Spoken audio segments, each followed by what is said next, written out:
Yeah, we're live.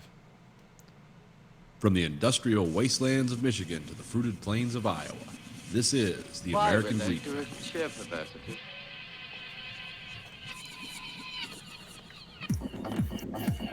You are the dead. Remain exactly where you are. Make no move until you are ordered. We burn them to ashes and then burn the ashes. That's our official motto. Now we can see you. Clasp your hands behind your heads. Stand out in the middle of the room.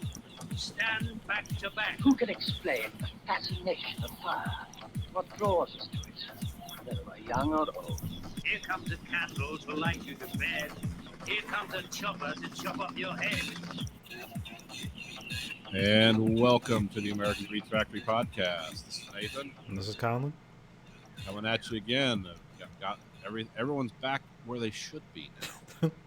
So the quality of this podcast is going to be stupendous. We're going to blow you away with our effortless humor and technical acumen to bring you the best podcast you've ever seen. So well researched and thought out. Research and thought out when I'm like, wait, let me look on the internet. Because that doesn't lie. Did you read that headline? Oh yeah, I did. Did you read the article? Fuck no. Yeah, I heard this thing. Really? That sounds cool. Did you follow up on it? Nah, I just heard it. Just walking through the living room. Looks like, speaking of news, though, it looks like North Korea might need a new dictator. Sounds like the guy died on the table, or he's in a vegetative state. Yeah, I mean that's the news out of Japan, but we have Yeah, I haven't heard anything here about it. yeah, it's either dead or vegetative state, which is And weird. as soon as I heard it, I thought, Hillary, she got another one. He doesn't have any kids, does he? Like there's no No. line of secession for him, is it? The kids are really young. Oh. Got a sister who's just as big a psycho. She'll take over. Oh, okay. What's her name? Kim Jong Un, or I don't know. It was Kim only- Genre Ung. Yeah, she looks like a bulldog. I mean, she doesn't. But she's like the head of the Directorate of State Security. I don't know. So. Yeah, they said his sister's just as evil. So I mean, there's no shortage of people over there to take over.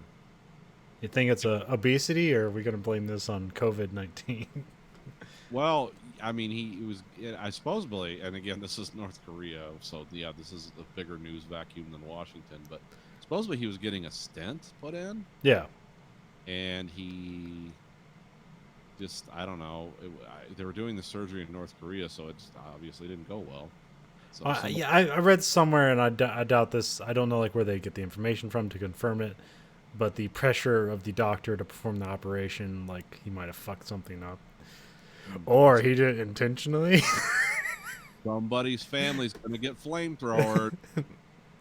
I think that was in The Office or something, where like you see this guy, he's like from Laos or whatever, and he's like, you know, he's like, in Laos I was the best like heart surgeon in the world, and now I'm a garbage man at Dunder Mifflin, and like, and then it talks about how he did like open heart surgery on some like mob boss, and like he's like, I am the best heart surgeon. Like he intentionally killed the mob boss and moved to America. Oh, okay.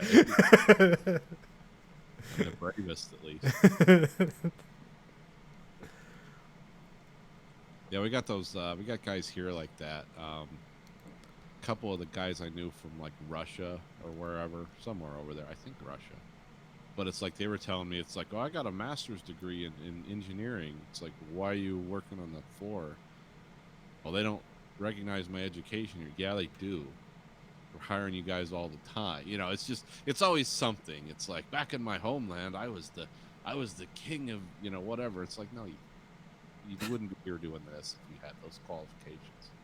I was a physician's assistant in Serbia. So why are you working on the assembly line then? We need people like that. Oh, they don't recognize my education here. It's like, oh, okay. Well, yeah, it's true. You can't bribe your uncle to get a medical license. Your uncle can bribe someone to get you a medical license here. That doesn't really work too well. But I don't think you're telling me the truth. Because I meet all kinds of foreigners here that when I go to the doctor's office, it's like sometimes I'm like, say that again slowly. Can't follow you. Because the Indian guys, I can understand them now. I've heard that accent enough. I mean, it would have to be really thick and fast for me not to understand them. Some of these people, like my one lady, is from Quebec, and she like has, like, you think being from Quebec, or Quebec, as she kept correcting me, it's like that's a hell of a thick accent for someone who's basically English adjacent their entire life. Like, you don't function speaking Quebec Francais, which sounds very different from the French they speak in France, I guess. And there's a lot Yeah, I of feel like if you are from Quebec and you like have a really thick accent, it's like intentional. Because there's too many people I know like from Quebec where it's like they speak totally fine English. I met those. One of the guys I used to hang out with at the model store when they were open, he was from there originally, and he lived there till he was like 19. Now he's like in his 50s now. You'd think he was like a Nebraska farmer. Yeah. Like, doesn't talk quite the same as everyone else around here, but it's the same enough where it's like, oh, I would have never guessed that you know, were from Montreal actually. He said his dad moved and made the family come down here because he wanted them to live in a country where people had a work ethic. I was like, oh, okay. Was he disappointed then? So, Wow. yeah, that's. But yeah, this lady, either she's someone who's a really smart doctor but just couldn't do languages, and this is the best she could do. But it seemed really odd to me that someone had such a very thick accent. That's like, again, if you told me you were from Belgium or somewhere where you spoke 4 languages and none of them were English, like, okay, I can get that. But really, like, I mean, it's the rest of Canada functions in English. I mean, they do put everything in French, just like we put everything in Spanish under stuff. But it's like, really, the functioning language is English. But, yeah, okay, whatever. Thanks. Just give me my. I forget what she does. But. Well, speaking of French, I got my tax return, so I got a gift for myself. Oh, what'd you get? From Chespo to FAMAS, the Ian McCollum, the Forgotten Weapons guys. Got it, huh? Yeah, Oh, that's cool. How much was that? I know that's a pretty. it's like $100. Yeah, but that's a well-researched tome. Yeah, Screen is not coming through it. Oh, there it is. Okay. yeah, it has gold leaf. It's got gold leaf on the side. Oh, that's a true passion project. Yeah. What do you think of it? Well, I've only read a little bit of it so far. I mean, it's mostly a reference book, but it's just really like a lot of cool pictures, and it's just well put together. I mean, Yeah. Oh yeah, Ian is. I like his passion. He is I've been watching a lot of him lately. and let's see. Yeah, I just like started from the beginning, so I haven't really necessarily like.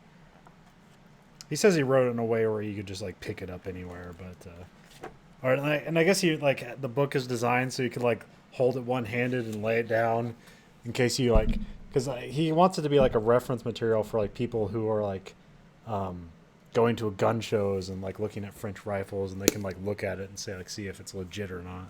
Oh, okay. So it's got the split spine on it. Yeah.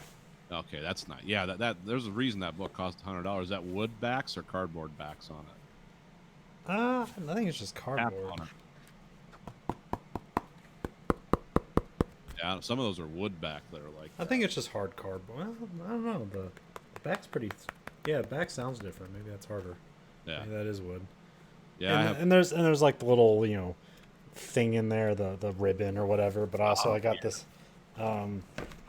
But also I spent like $5 extra to get this because I think the Kickstarter editions like are blue, Okay. and I think this is just like they make it. This must have been a fuck up, and they just made a bookmark out of it. Oh, okay. Well, that's good. It's leather, so like it's got little frizzly things in the bottom, and I got these. I think these are also $5. I think they're stickers. I don't know. They look cool though. Let's see if it shows up on here. Might be too bright. White it out now. Turn it a little bit. There we go. There. Oh, there we go. Okay, so it's like tarot cards but crossed rifles.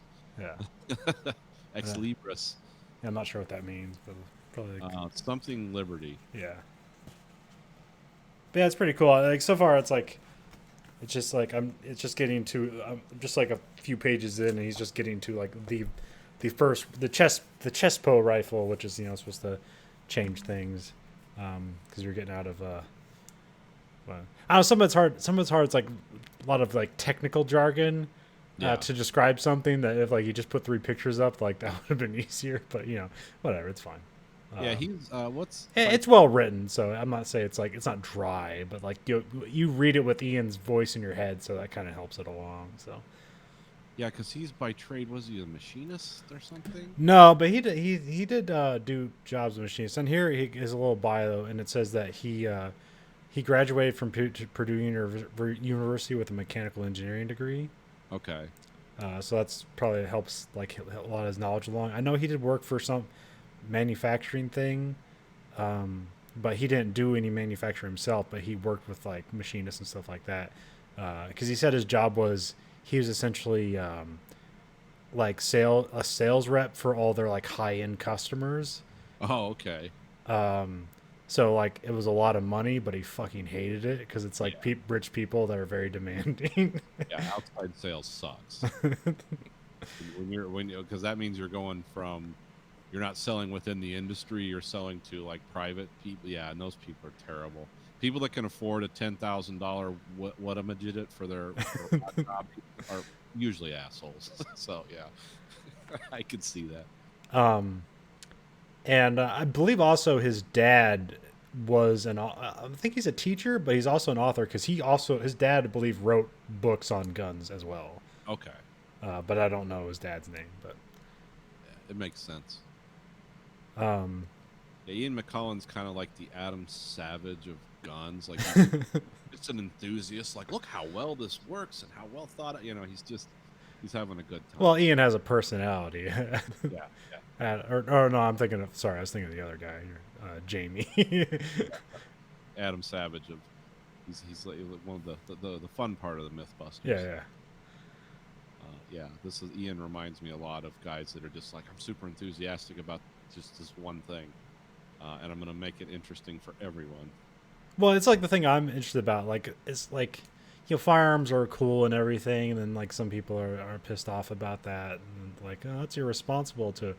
But like really, what I'm into is like the history and the mechanical engineering of it. Like that's what I think are cool about firearms, not necessarily that they kill people. Like no, it's like guns are like deceptively simple to understand and wildly complicated to make, and it's like, and in between those two things is a breadth of history and information that is approachable, but also like beyond me. So, One thing about guns that's cool, and even to this day, because the military still does these outside contracts, is it's one of those things. It's kind of like hot rod cars, where people from huge variety of backgrounds have all added something at some point.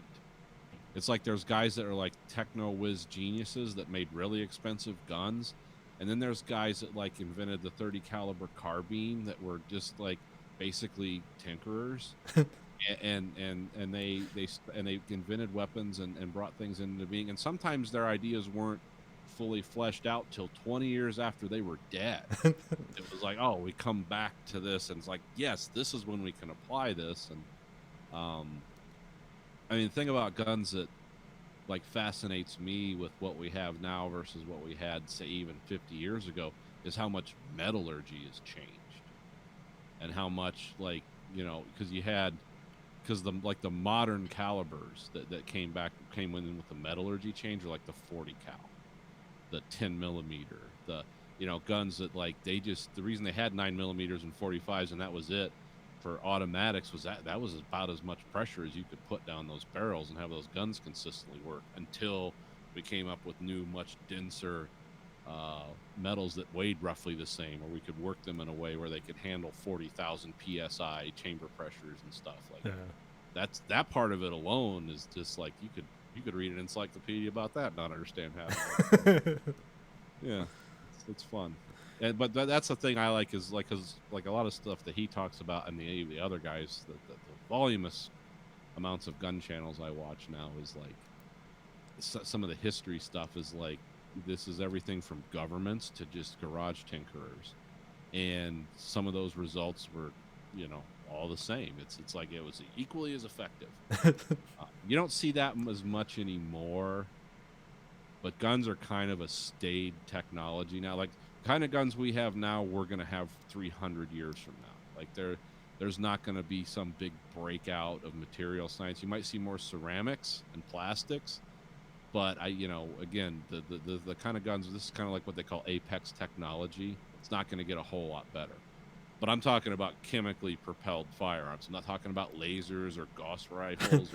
That's a whole different. That's only a gun in the same sense that it throws a projectile.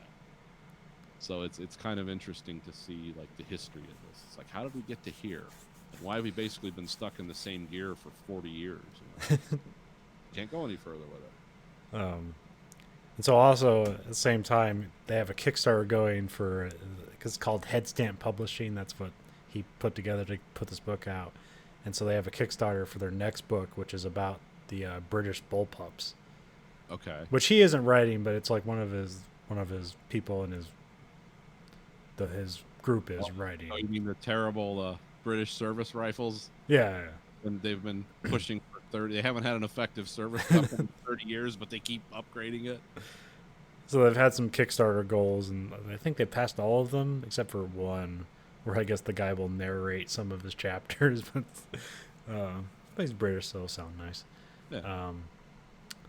There's one they're gonna do. It was like some Indian guy made the bullpup, and there's like a picture of it. It looks wild because it's like essentially it's a bolt action rifle, but like it's a bullpup, so the action's like all the way at the shoulder stock. Yeah. It's like, but it's kind of cool looking.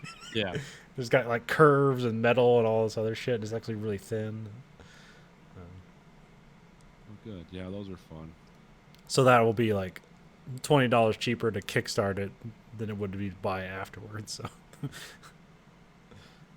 might as well. I mean, that's a good investment. I saw that book on his website, but it's one of those things where it's like that seems a little specific. yeah, I don't know. I was almost like, I'm never gonna buy that, and then I got my tax check, and I was like, yeah, why not? Like I don't give I watch his stuff daily. And I don't give to his Patreon or any of that stuff. And I was like, fuck, I'll throw him this one bone.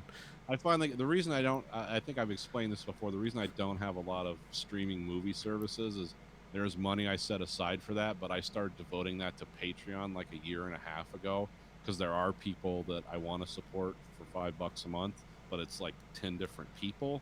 So it's like, I kind of don't spend money on other stuff because I do, and I don't even do it for the content.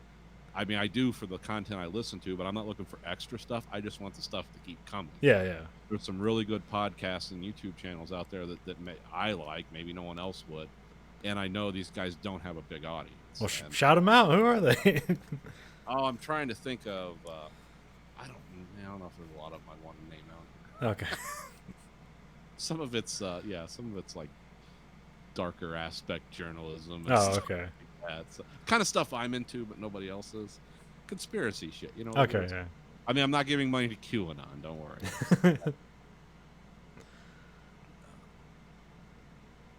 Yeah, but when I come up with something really weird or a strange thought on something, that like when we're talking about news stuff, don't ever assume that 100% came from me. I don't. Well, speaking of guns and weird occult stuff, I've been playing a new video game called Receiver 2, the sequel to Receiver. Okay. Which is it's a game that models the gun, like, I guess accurately. Okay. In that, like, you have, like, to actually use the gun, you have all these different buttons to do different things as you were actually functioning the gun. So, like, if you have a 1911, you have to you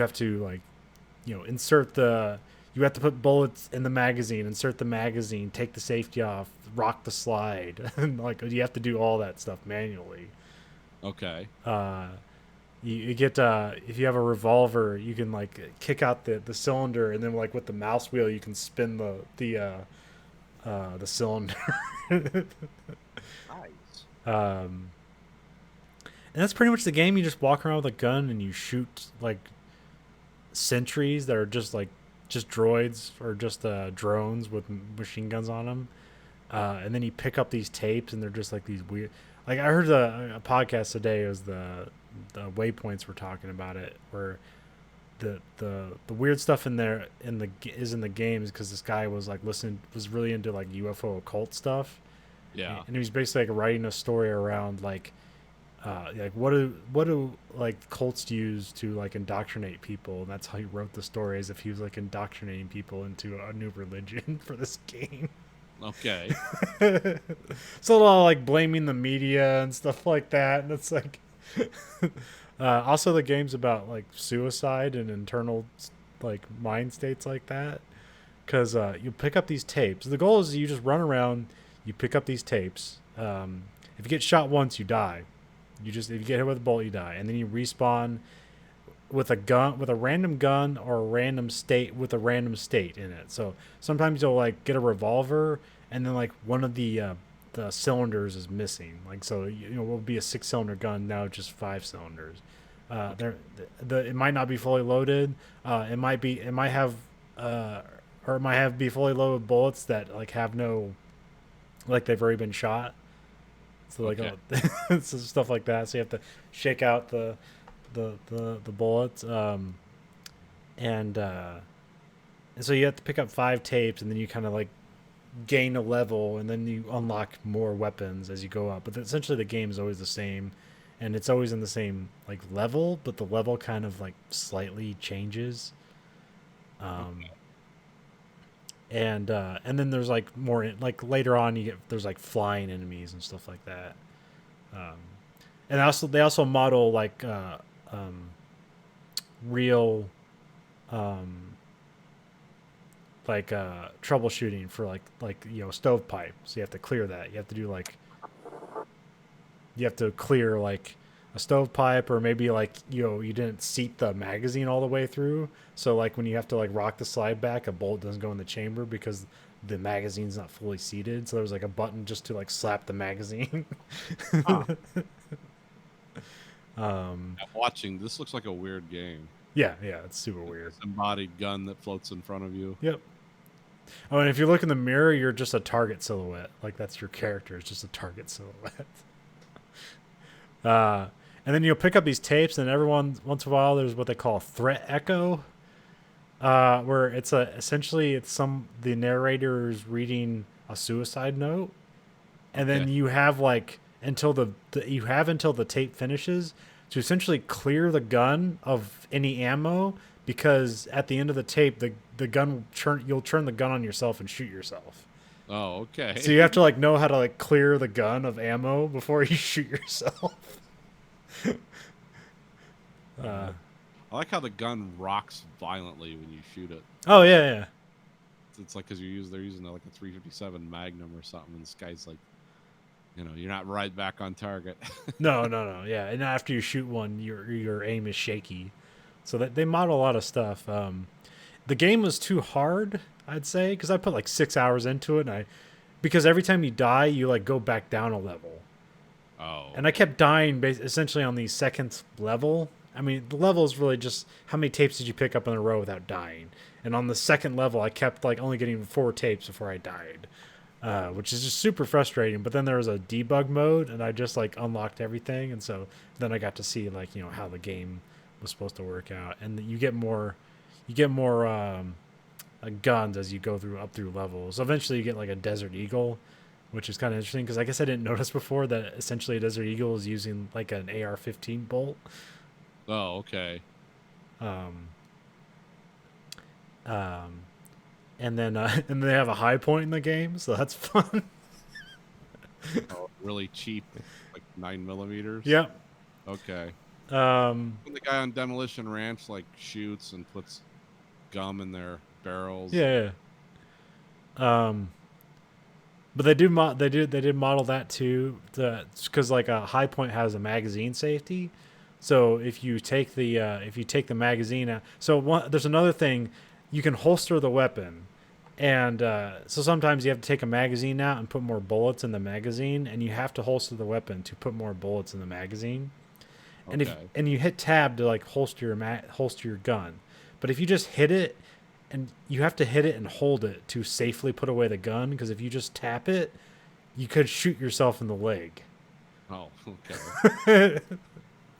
But so like with a revolver, like the only way that's gonna happen is if you have the hammer cocked, like ready to fire, and you put it away quickly, it'll fire. But if the hammer's forward, then nothing will happen when you like quickly put it away. If you put the like on 1911, if you put the safety on, like you can just like throw it in and out and it won't go off. But like a Glock, it doesn't have a safety, so like if it has a bolt in the chamber and you do it really quick, you'll always shoot yourself. And then they have a little section about Glock leg and stuff like that, because every weapon gets its own little like diatribe about it. Oh, okay. Yeah, because like there's like some stuff that's like pandering and weird, but it's also informative. Like it teaches you about gun safety and stuff like that.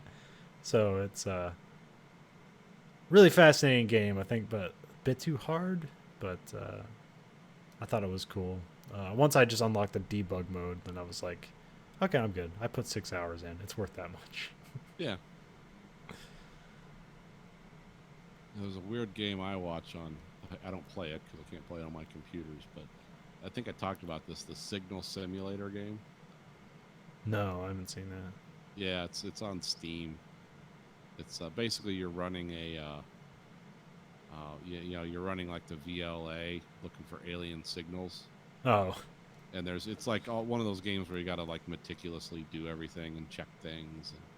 But I watch the guys on YouTube play it, and eventually you can have like interactions with aliens and stuff, and they'll show up. huh. Yeah, it's called Signal Simulator. I watch it on YouTube. I play it. Well, they just come out with Drug Dealer Simulator, so there's simulators for everything. Drug Dealer Simulator. Yep, came out on 420 because that's what had to happen. Yeah. Well, that's a good thing, right? Yeah, I think they were playing on Giant Bomb, and it was pretty funny. Like Vinny was playing, and they're making drugs, and you get to name your drugs, and they named one of their drugs Grandpa Dust.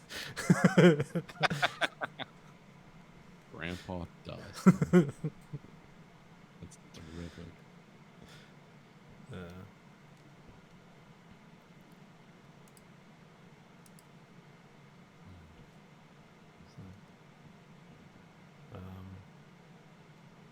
Fuck, I forget what we're gonna talk about. Oh yeah, you watched some more of Drive to Survive. Yeah, I watched the next couple episodes. It was pretty interesting. It was more of the same, but Yeah, I forget some of the first season, because the most memorable stuff of the first season is just like all the bad things that happen to Haas. yeah. And then there's then there's the Red Bull like dynamic stuff. So I'm not sure which episodes those are. Let's see. I watched the one where they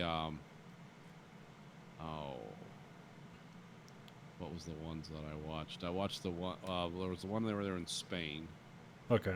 and the guy was racing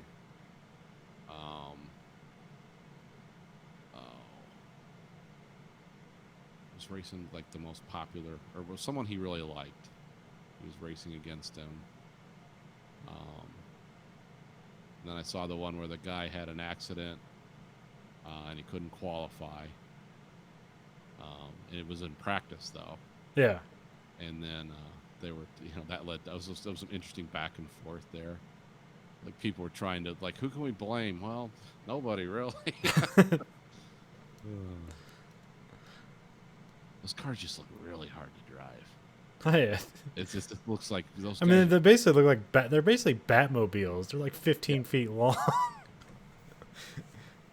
They seem unwieldy, but they're actually incredibly fast and agile. But yeah, because I think if you saw pictures of like old F1 cars, they're like literally like 3 to 4 feet shorter than what they are now. yeah. And I'm not sure why they're longer, because it's not necessarily to make room for more engine. I think it's just how the aerodynamics of it work. Yeah, everything with this seems to be there's a lot of tricks and traps with aerodynamics and ground, keeping them down on the ground. Yeah. getting them through corners without them flipping over, keeping the engines from blowing up, which seems to be a problem. Actually, last year was probably the most reliable race year ever, Yeah. because there really wasn't a whole lot of wrecks, and there wasn't a whole lot of like retirement due to engine failure. Because I think the season you're watching, like, there's so many times they had to retire the car because the brakes caught fire. Yeah. Which Well, is and then that the one I started watching, I was halfway through that they're arguing with Renault about the engines, and there was stuff like that going on. yeah. One guy actually gave a public interview, like, Renault engines suck. I think it was the team captain. Yeah. I called him. It's like, no, you can't fucking say that. We don't have anyone.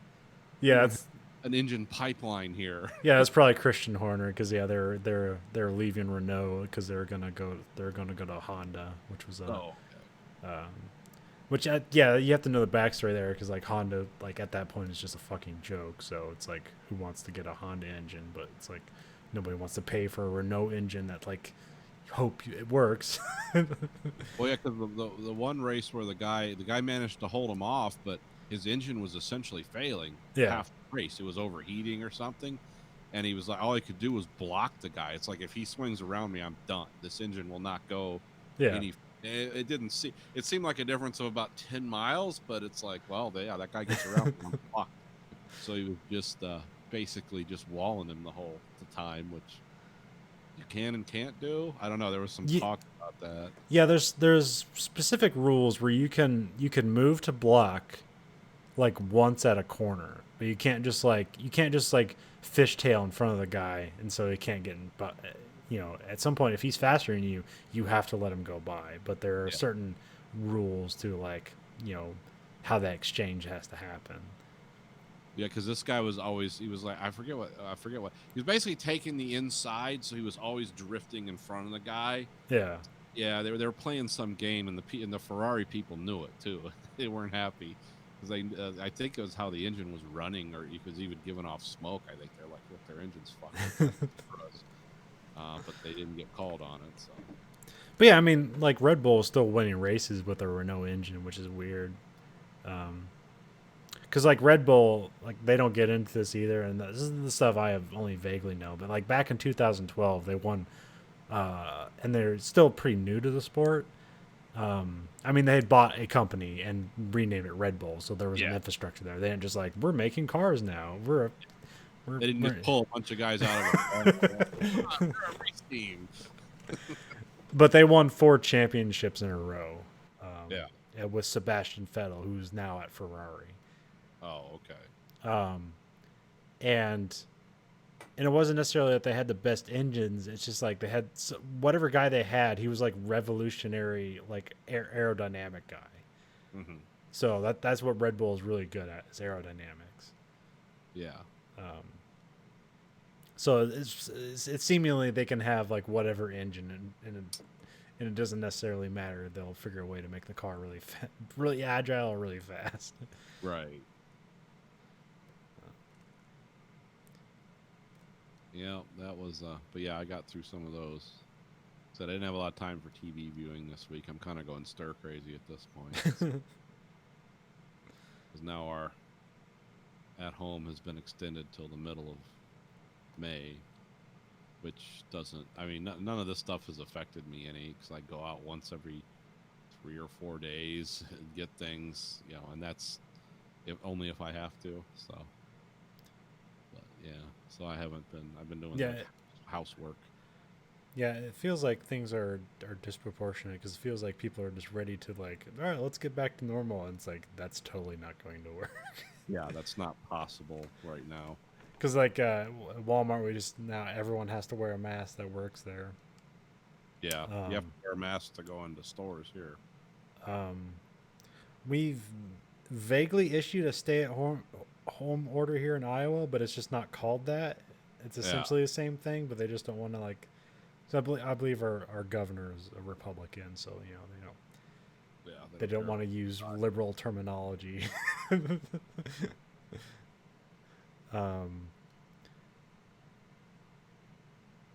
But yeah, that's Again, it's not impacted my life greatly other than not working. Because, yeah, again, I'm an old hand at social distancing for many years. But it is starting to get, it's kind of, I don't know, things are getting ragged around the edges, you can tell. And, of course, you can see how long my hair is now, which is, like, longer than it's been in 20 years. But Yeah, I was lucky. I got a haircut like essentially just like the week before things started getting, weird and Yeah. crazy. But I'm not in a hurry for anything. I'm in no hurry to go back to crowded factories. I'm in no hurry to, as long as money keeps coming in, I'm in no hurry. I'm not going to go to restaurants. I'm not going to go to, we're not going to, the guys in the model clubs, some of those guys are so old. They've all got bad habits. And it's like, we're probably not going to have a meeting again for months. I mean, we might do something on the internet, and I'm fine with that. Yeah. I'm not clamoring for that. You're not going to see me in a restaurant for a long time. Have you been using Grubhub or anything like that, or doing? No, I just cook at home. Okay. We can reduce our exposure because Grayson goes back to work tomorrow. So, we try to just go and get everything we need. It seems to be like a 4-day we can go without going out, because we'll always need something after 4 days. So, but yeah, we just mainly cook at home. Sometimes we'll go to restaurants where you just pay for it over the phone, and you pull up and hit your trunk button, and they put it in the trunk. Yeah. So we get like Chinese food, oddly enough, during this time. We get Chinese food occasionally like that, and stuff that will transport well. But we're not like doing Outback and stuff like I can do that at home.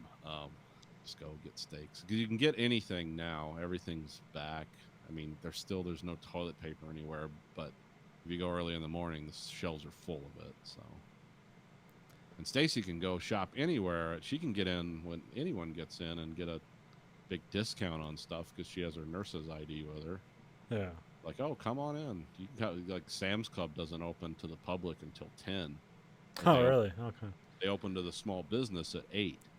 Yeah, we at Walmart we started senior hours from 6 to 7. But Stacy can go into Sam's Club when everyone at the early time because she's a nurse and she gets a discount. But we don't do there's not a lot we buy from Sam's Club. There's some stuff I do buy, but you don't need an oil drum of peanut butter. yeah. Oh, actually, that's one of the things we buy because Grayson, that's one of his 4 food groups is peanut butter. We'll get the canister, the coffee can of peanut butter, and it'll last about a month. Of course, I eat a lot of peanut butter too. So I did make carbonara from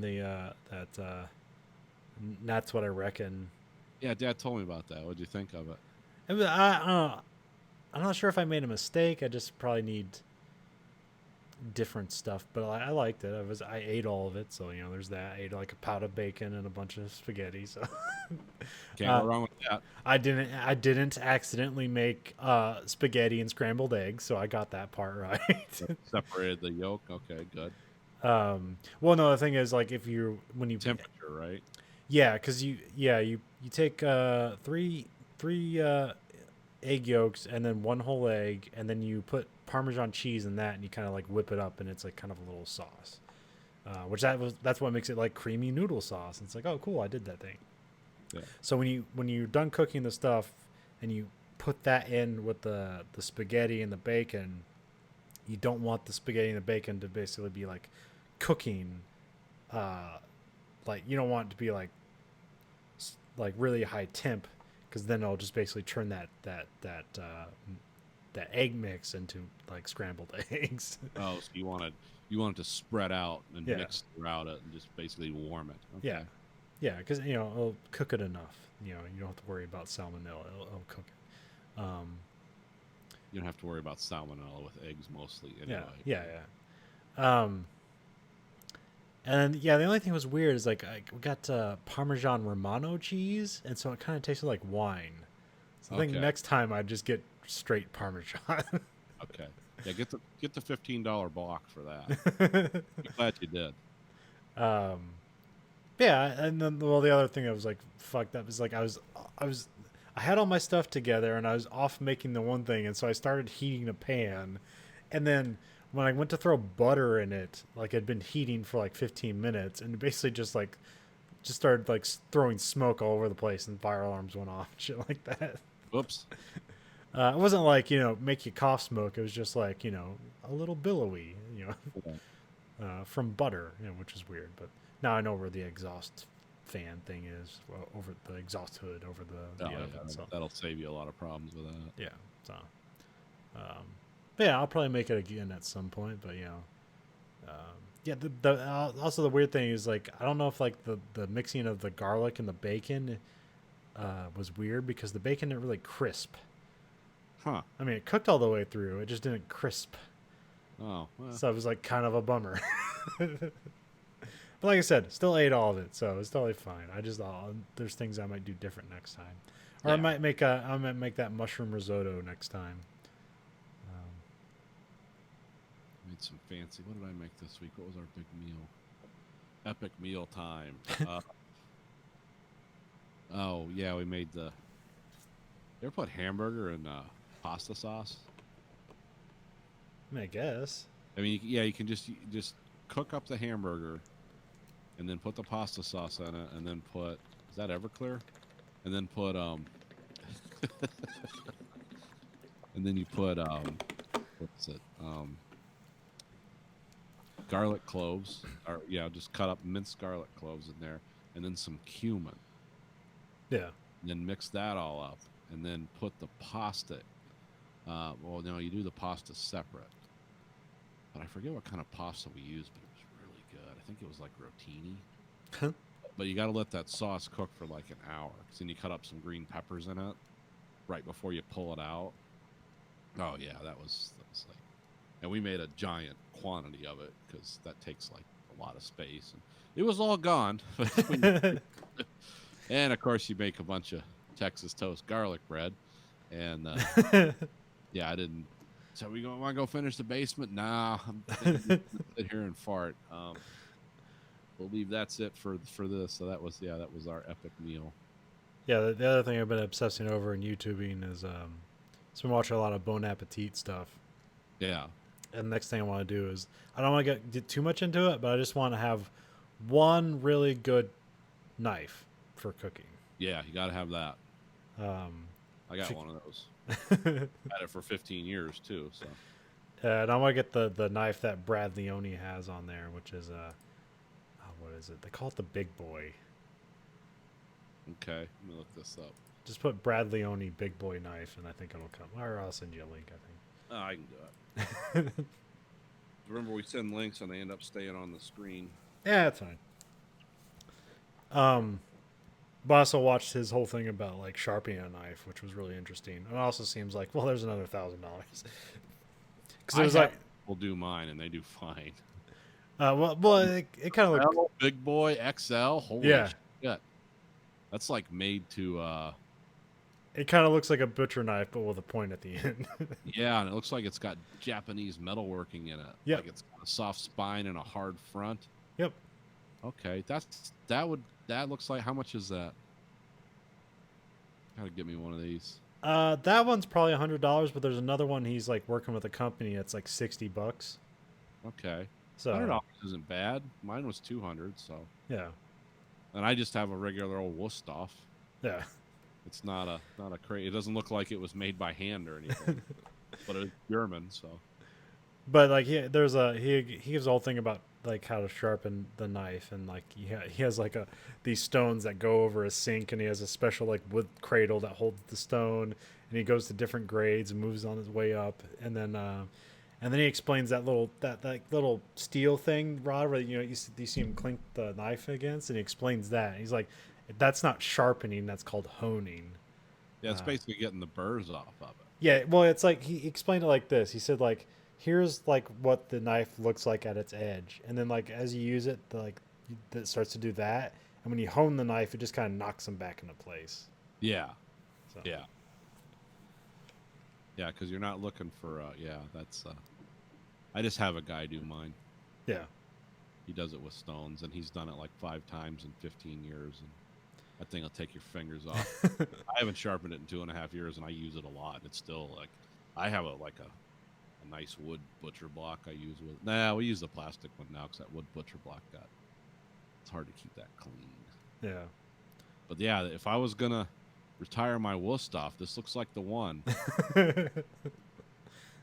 Well, I don't think I've ever actually had a good cooking. Well, I've never been one to like chop up a lot of stuff.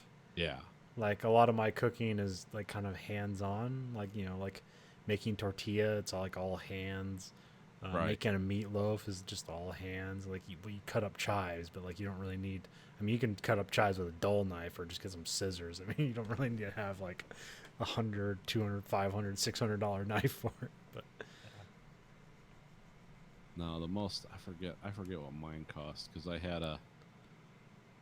it's a big one, and it's the one that has those relief cuts in it, which you Yeah. never use because I'm not. A lot of the stuff I chop up is garlic and onions and peppers, and a lot of stuff like that. Because I do a lot of chop up because an onion goes in almost everything I make at some point, and garlic and onion are like big things for me. Sometimes I buy the minced garlic. Sometimes depends on how the garlic cloves look that day. But I've chopped yeah, it up. do before. you smash the cloves before you No, cut them up? No, I always cubed them. Okay. I Well, always- there's something like they talked about, like you have to like smash it first because it releases a chemical called allicin, which makes them like more aromatic and tastier. Yeah, that is true. You can do that, but a lot of the garlic I use it's a base with butter or something. Yeah.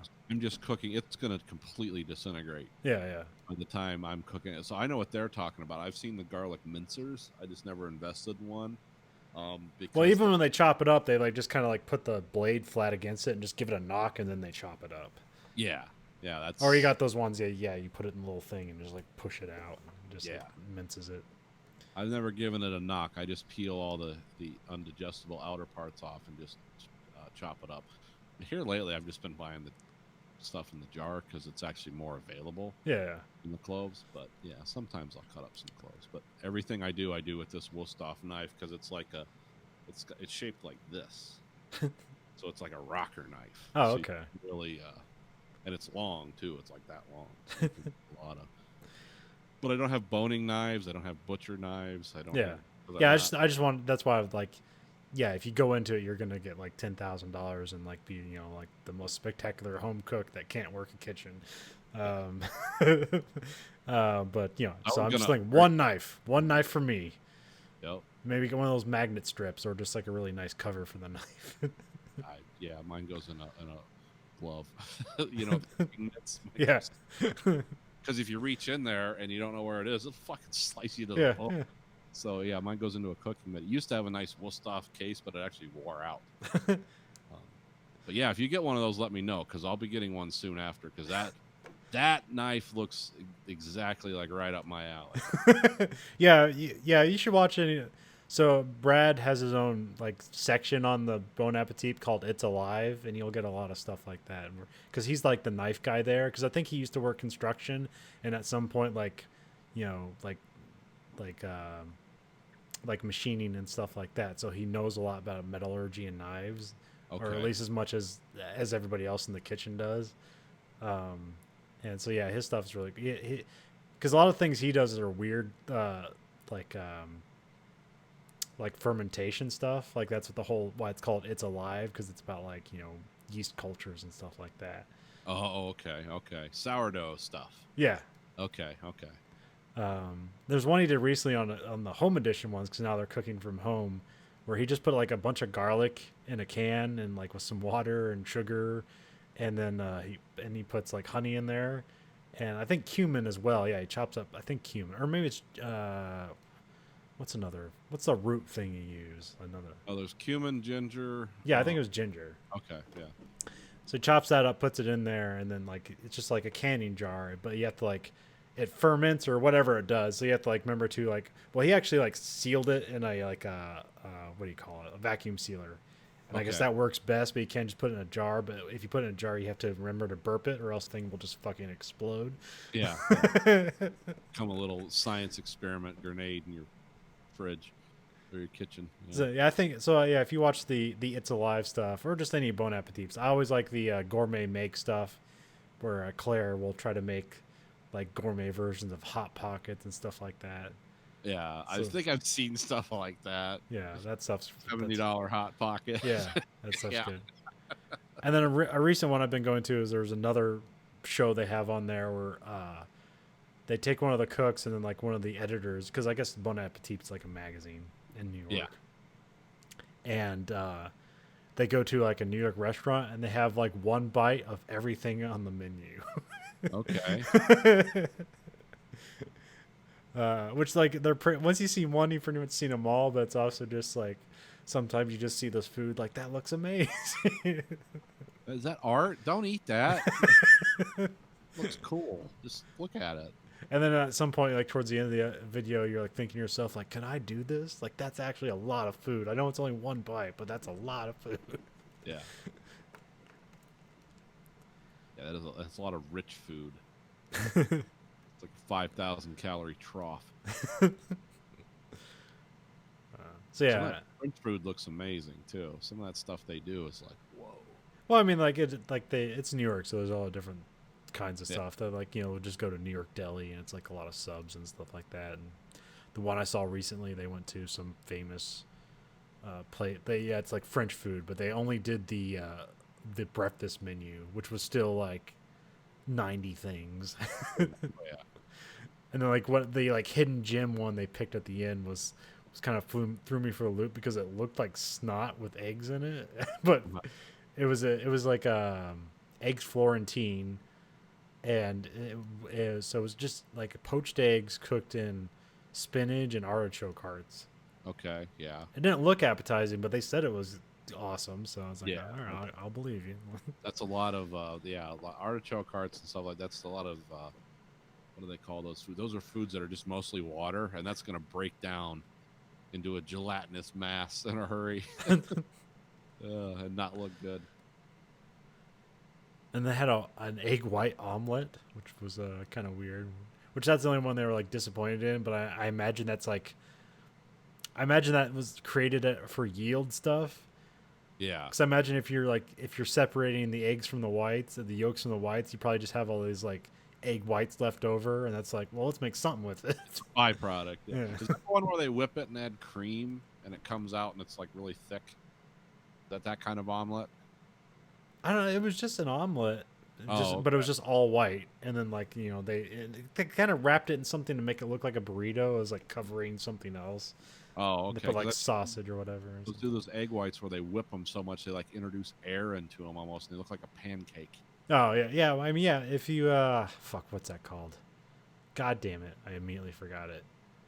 They're almost like mushrooms but harder. You know that fuck, what do you call that? Something with an meringues. Yeah, meringues. Yeah. I believe meringues are just egg whites that are cleverly introduced to sugar. Well, yeah, I've seen them make a high-rise meringues with no sugar, and they like they'll put like something around it, like basil or something. And it's like I've seen that as an egg white omelet with like 3 raspberries in the middle and stuff like that. It's like interesting combination of flavors there, basil and raspberries. I guess it works. I tried it once; it was good. Yeah, I'm pretty simple when it comes to food, and like I still hate onions. So every time I watch these videos, I'm just bummed every time they start chopping up onions. Tell you, you're missing a lot with onions. Just get the white, mild onions. You're missing a lot of. There's a lot of subtlety in onions. But yeah, if you're getting like the yellow onions or the purple ones, yeah, those are just going to overwhelm you. But the nice mild white, because I'm not a huge onion fan. But Well, I don't. It's hard to describe because I can have onions, but like in like I've described before, like I can have salsa because like the tomato like neutralizes the onion, right, or I can have onion rings because you can fry anything. yeah, anything can be fried. But like if you put like onions, like just cold onions on a hamburger, like immediately just like a gag reflex. Well, I'm sort of that way with mushrooms, where because I like the flavor of mushrooms, I don't mind the texture of mushrooms, but I will always feel sick after I eat mushrooms. No, it's like that had mushrooms in it, so I have to avoid them, and it's too bad because you're missing a lot when you're missing fungus. But I just found that it's like, well, I'll enjoy the meal when I'm eating it. However, I'll be sick later. So I'm not sick like puking my guts out, dying, but it's just like a feeling of unease. I'll have to pound down some of my special yogurt. Like, I don't know. The other day I looked it up, like, you know, like people ate onions, and let's see if like I could get any help. And basically, it was just like fucking 90% of the people's like, just get over it, grow up. I'm like, fuck you. nah, if it's gross, it's like if you gave me a bunch of portobello mushrooms, regardless of how they were prepared. Again, I would enjoy the experience, but I would know afterwards, like, yeah, I shouldn't have done the mushrooms. But yeah, maybe it's just white onions. Like, I don't know. Like, I haven't really tested it because it's like I can have green onions, but like it's such a mild taste it doesn't really affect me. It's not like when I eat green onions, I'm like, yummy. I'm like, okay, well, it went in the recipe, and I can ingest it. That's fine. I mean, if you don't like it, you don't like it. That's the long and the short of it. You're not gonna ever be made to like it. I don't know. It was like but also there was like a thing like they like almost every episode of Bon Appetit, like they like describe like you know how pepper needs to be freshly ground for aromatics and like and taste, because like, you know, if it's already ground, then like whatever got released is gone now, like, you know. Right up, yeah. Yeah, but like I'm still like, no, it doesn't make a fucking bit of difference to me. Yeah. I use. But I appreciate the follow through and the science behind it. So if I'm making fresh whatever, then like I'll do it. But like I'm totally fine with just that McCormick can of black pepper already ground up. Yep. Last me 3 years. It works. It's not going. It's gonna be there. Yeah, that's there's some there's a lot of things in. But I heard was it like leeks or something like that, or like kind of essentially onion. So maybe I thought about trying stuff like that, and like have that being a substitute or something. I'll tell you what, cooking with leeks, you'll learn one thing. You'll appreciate cleaning your food entirely. Yeah, because I saw the nuts. And Yeah, that's what I reckon guy. He like popped it open and like showed like, you know, this is why you need to clean all this shit out, because it's just like dirt in between all the layers of the leek. yeah, I've done rice dishes with leeks before, and they're awesome. But it's like, oh, you ready to clean the leeks? So we're not eating for 2 hours. We're cleaning the leeks now, because it's gonna take a while. That's what am I? Oh, white wine. I'm like that with white wine. I absolutely despise it. I don't know, red wine, fine. White wine, I got to drink a gallon of water after I have a glass. I don't know why. I don't know why. They're like, oh, this goes good with fish. It's like, well, good. I don't eat a lot of that either, so I'll never know. Here's a weird food thing. I guess this might be gross, but I don't know. But I don't know. I've never like looked it up to see. Like, does anybody else have this? It's like that thing, like, you know, if like you kind of like scrunch like the back of your ear, you kind of like, it sounds like the ocean's rumbling, or there's like an earthquake. Yeah. It's And like, yeah. apparently like some people like can't do that or never know that happens, and it's hard to describe. Okay. That's weird. I don't have that. Okay. Yeah. Apparently some people don't. And it's really hard to describe. It's like, you know that rumbling thing you get when you just like bite the back of your teeth? Like, no, Yeah. never mind. Well, then you're just a dummy. I'm the special one. But I can't have Cheerios anymore. If I just eat straight Cheerios and milk, I kind of like, when I burp, it tastes like bad eggs, and like I'll be almost like I'll be on the verge of vomiting the entire I time. mean, if you're allergic to something in Cheerios, probably the what is the thing that they do to Cheerios to seal them? Yeah, I've heard of this.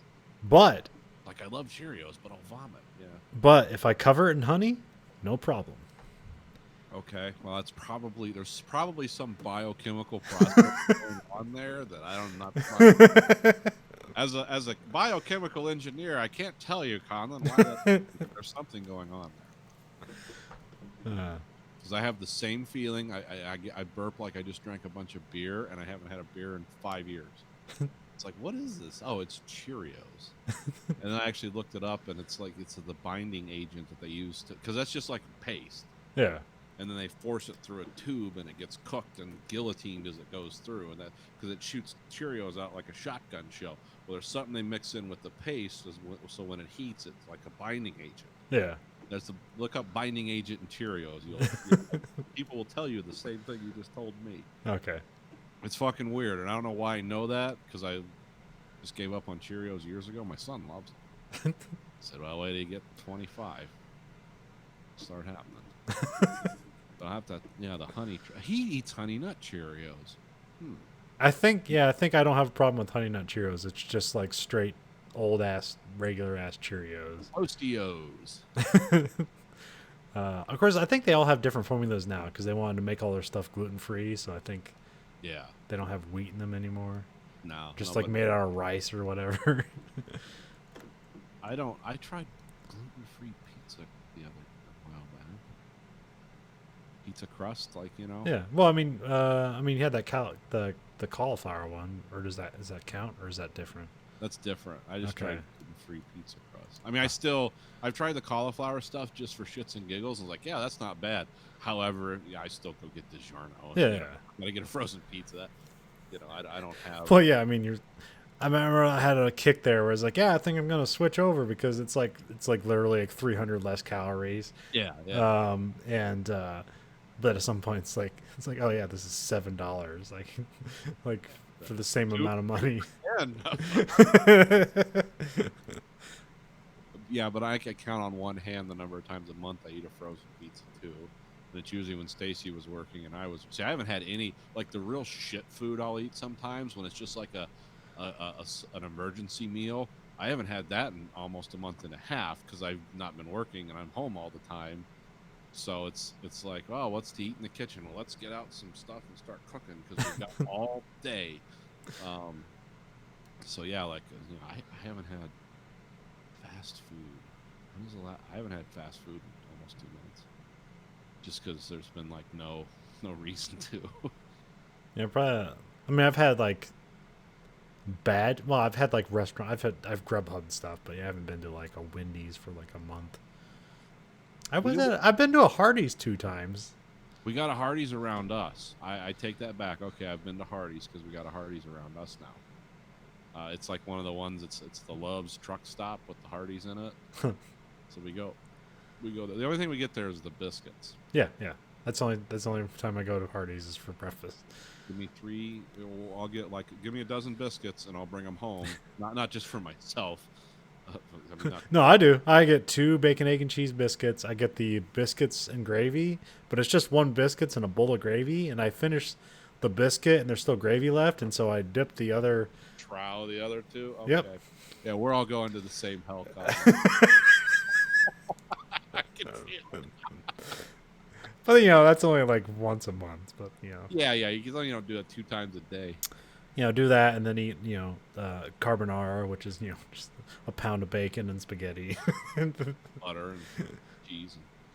There's garlic healthy. That's healthy. Yeah, I mean, yeah. The one good component you add to it that's healthy, it eliminates all the other bad stuff. Yeah.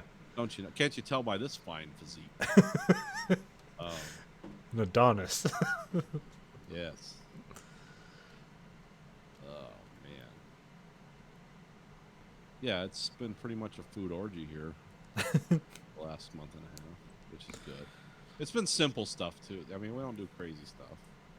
We do simple stuff, but we try to make it good. I mean, we actually took like canned spaghetti and hamburger, and then you throw all the spices and cut up things in it, and it's like, oh, this is like gourmet. It's like, no, this is just one step away from Hamburger Helper, but it's really good. The dirt thing I was doing, but it was healthy, is I was cooking chicken in the pressure cooker. Okay. And I had to just warm for like 24 hours. So like when I come home, I'd have something to eat, and it was healthy. I just had that, some vegetables. But then there's like stock in there. There's essentially chicken stock in there because so I was at Andrew's house. I was just literally sitting over on the floor with a spoon, just spooning out chicken stock and eating that. Little chicken tallow. The old chicken tallow and sesame cracker bit. it's like barely tastes. It barely tastes like anything, but it was it was essentially chicken soup, so it was good. Whatever. I remember we made what did we do for St. Patrick's Day? We made like real potatoes, like peel them, cook them, put them in the blender, pound them up, and I was amazed at the abilities of a potato to retain heat. Like, because when you boil them and cut them up and cook them and beat them up in the blender, because we have one of those industrial like KitchenAid blender. Vitamix or whatever. Yeah, no, the ones that everyone has, but those things are actually very powerful. Yeah. You can just pulp potatoes into mash in there, and yeah, I think it was hot for like 2 hours. It was like, does it ever cool off? Because I made them like twice baked, and did all the healthy stuff. And that's what we did for St. Patrick's Day. Keep telling Stacy, like, you ready to get some corned beef? Get a corned beef roll? And she's like, no. I'll get the good one. I'll go spring for the $17 one. No. All right. So you put some honey glaze on that. It's really good. We could drink some Killian's Irish Red. Just to make us puke.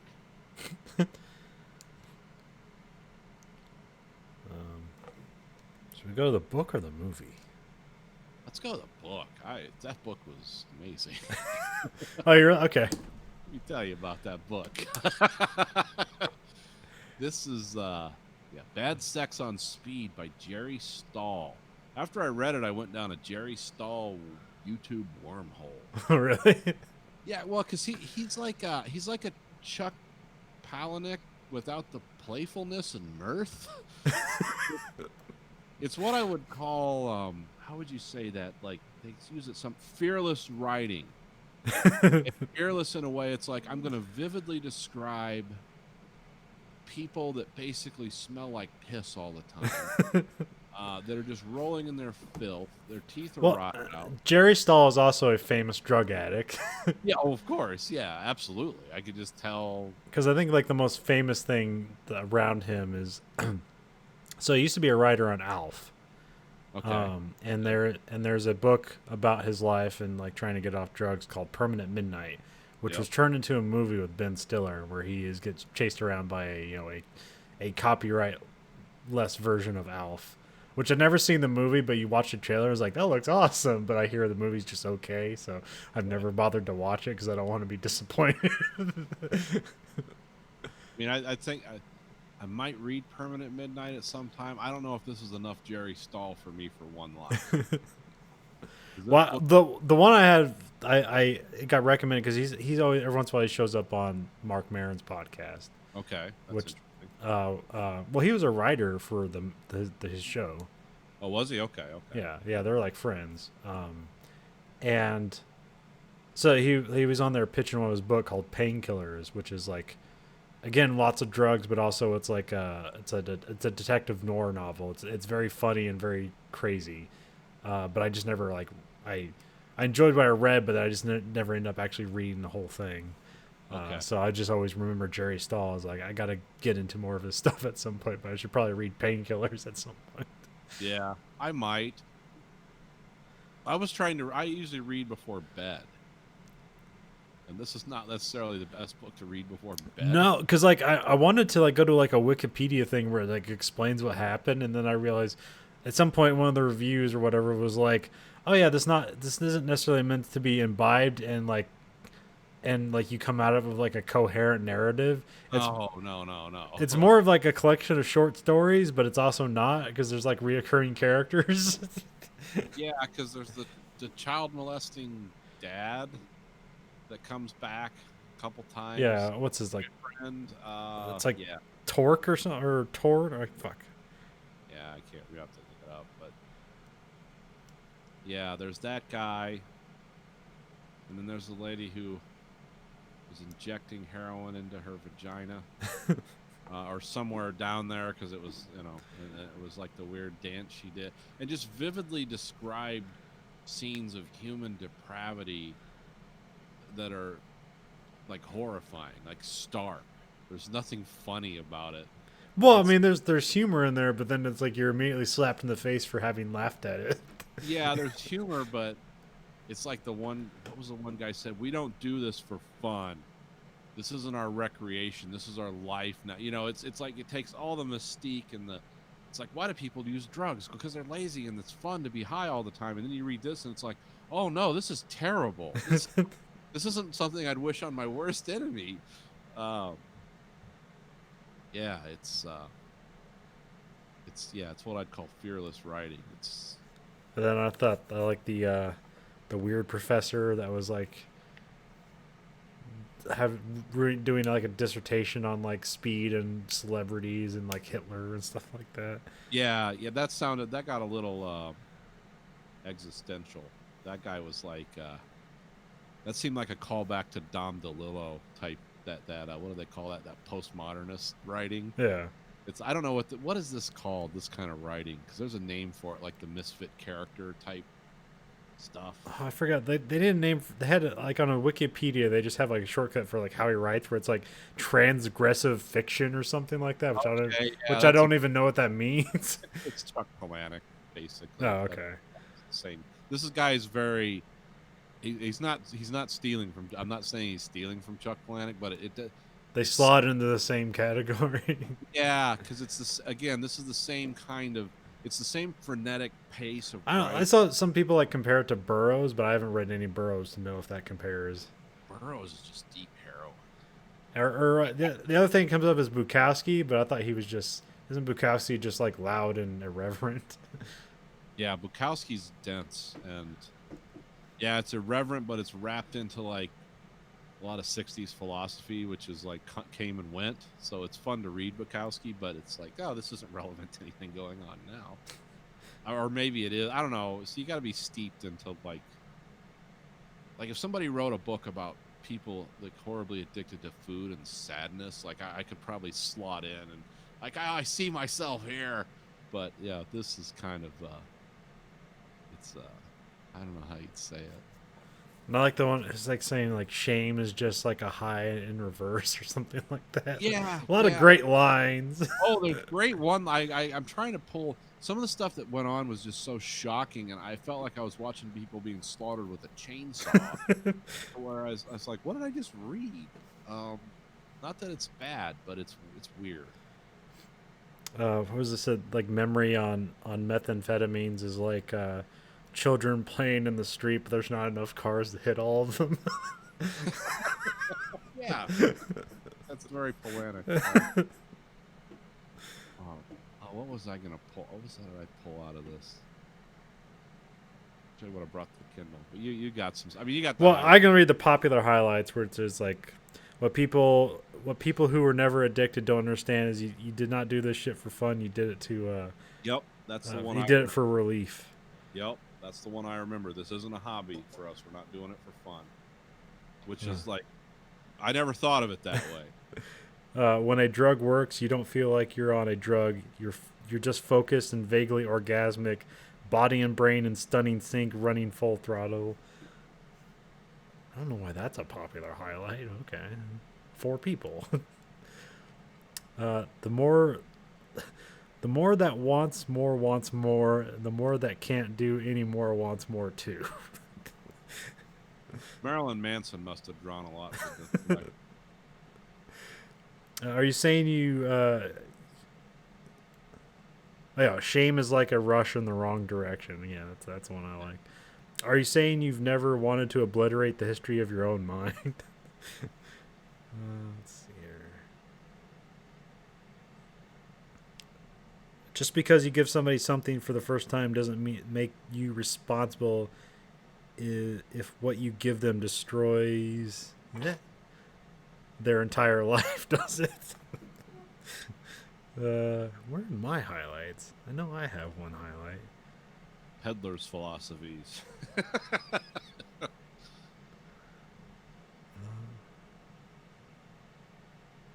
fuck is my highlight? Because there's like the stuff with like the Hitler stuff that is like fucking crazy.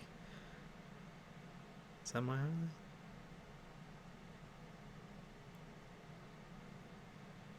Yeah, I don't know. It's kind of a Oh, here, you can't learn to be Hitler, but if you are Hitler, speed can make you more speed Hitlery. okay. This is coming from a college professor, right? Yeah, yeah. Yeah, we got the, oh, what do they call it? The fuck, what is it? It's like a combination of America and methamphetamines or something like that. Yeah, it's a short book. It's hard to Yeah. describe, but Yeah, it's kind of it's a short, incoherent, but you get very readable. yeah, you'll get through it. You'll speed through yeah. it pretty good. Yeah, I got through it in like 3 days. It was like 2 weeks ago, but yeah, it was. But what's your next eye on for a Jerry Staub thing? Well, I was thinking about reading Permanent Midnight, or I might read the one about because he goes into the opioid, like the pillhead stuff. Because this was basically like, this is like rock bottom, like speed type heroin addict stories. Even though it is a cross section of people that are just like crack whores up to like functioning type people. I want to read the one about the opioids because I actually know people that were like that are still hooked on those to some extent, and it's like that might be a little more because I never knew like serious meth people. But yeah, that might I might check that one out. I forget what that one's called. Was that the weird one where it's like baby drug head or something like that? Yeah, let me get the That's like his latest one. yeah. Because he gave an interesting. Oh, what was the article? Well, what's the stuff on YouTube that you found? Oh, it was just interviews with him Oh, okay. talking about writing and that kind of that serious like borderline PBS stuff, but like both the people giving the interview and him were drug addicts. They're all kind of sharing their same. His latest book is Happy Mutant Baby Pills. Maybe that's the one. There's also He- Plainclothes Naked, and then he did the autobiography, or not autobiography, the biography on Fatty Arbuckle called I Fatty. Yeah, that's the one that someone optioned that for a movie. I've heard about that before from several people because that's where didn't Fatty Arbuckle kill his wife or something? Yeah, I don't know. I think there's something about him like sodomizing someone to death with a champagne bottle, but I don't know if that's true or that's just rumor.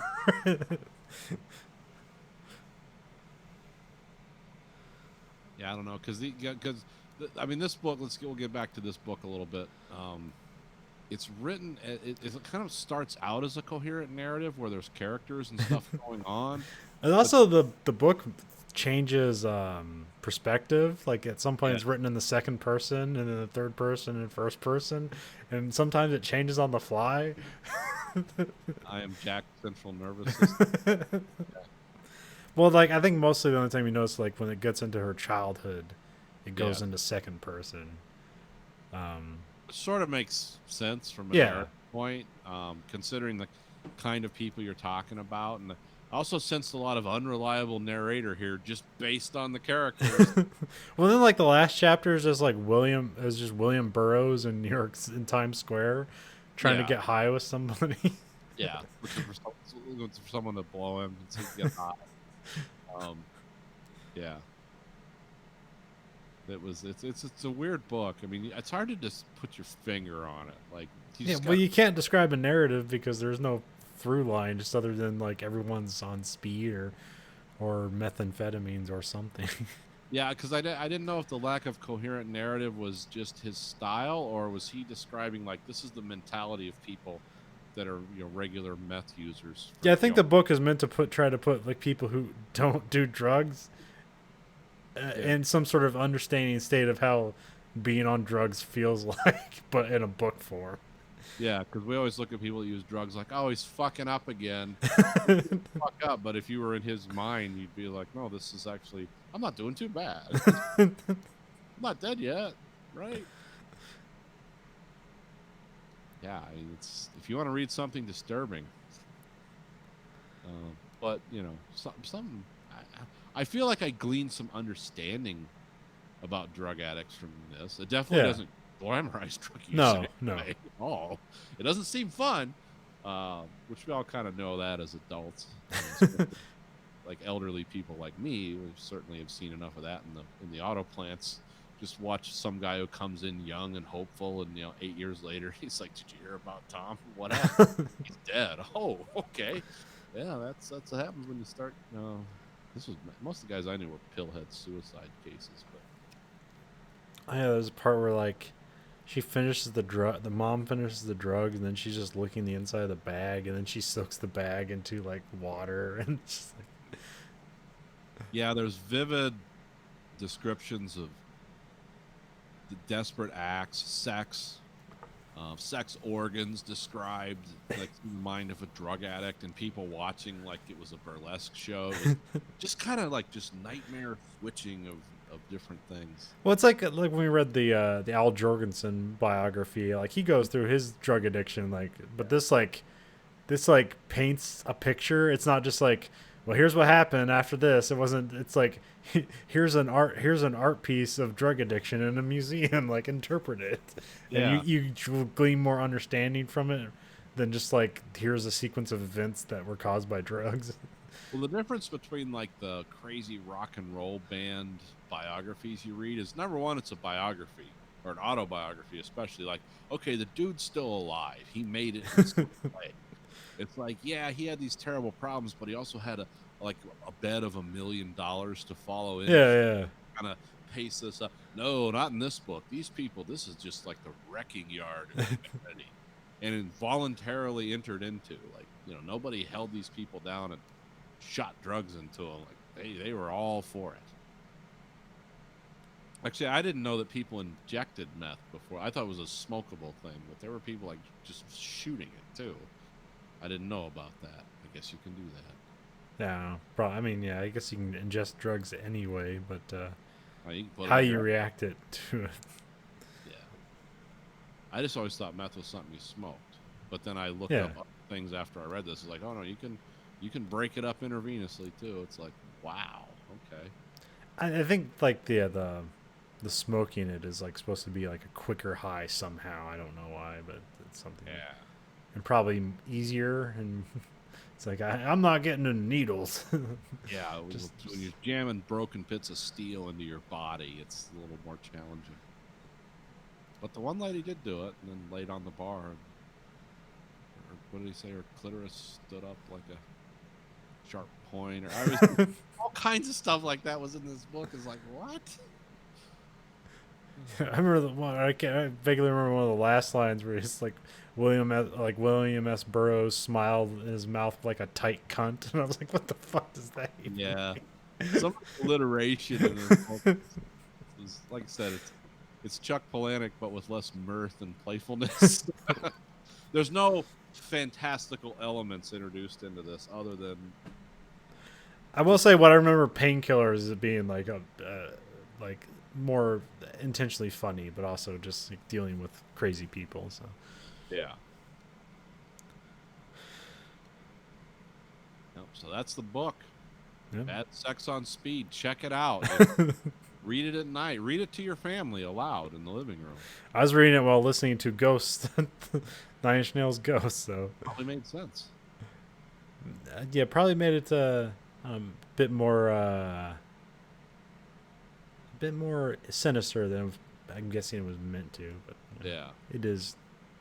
That is something you can pull from it. So Oh, this book is sinister. I mean, just the high speed staccato of the writing, and that just kind of the almost the weird blending of like neo noir type grammar and fiction with horrible circumstance. It's cool. It's readable. This book was a book written by an angry man. And that's fine. Good even. and then the Netflix movie you watched was Code 8. Yeah, watch that one. It didn't sound like you enjoyed it too much. Oh, I did not. Oh, okay. I mean, I don't know. How should I? There's a lot of surface level stuff that I thought they did was like that's an interesting take on that. And then, but they never really delve into it. I like the whole idea of like, I mean, it's like there's like these direct parables where like we're making superpowered people Mexicans, and Yeah. then like, but I like the idea of like superpowers being like cheap labor. It's like, you know, you don't have to get a welding torch and all this other shit, like because this dude can just snap his fingers and like put the house together. I thought that was like neat concept. The whole robot cops thing, like it seems like want to be a feature of the movie, but they're just kind of in the background. They didn't really flesh that out other than like here's a cool looking robot. Yeah, they didn't. They had a lot of. It had kind of like an Elysium vibe. Yeah. Like, yeah, it's like, oh, that's cool, and you know, and they played the whole class warfare element fine.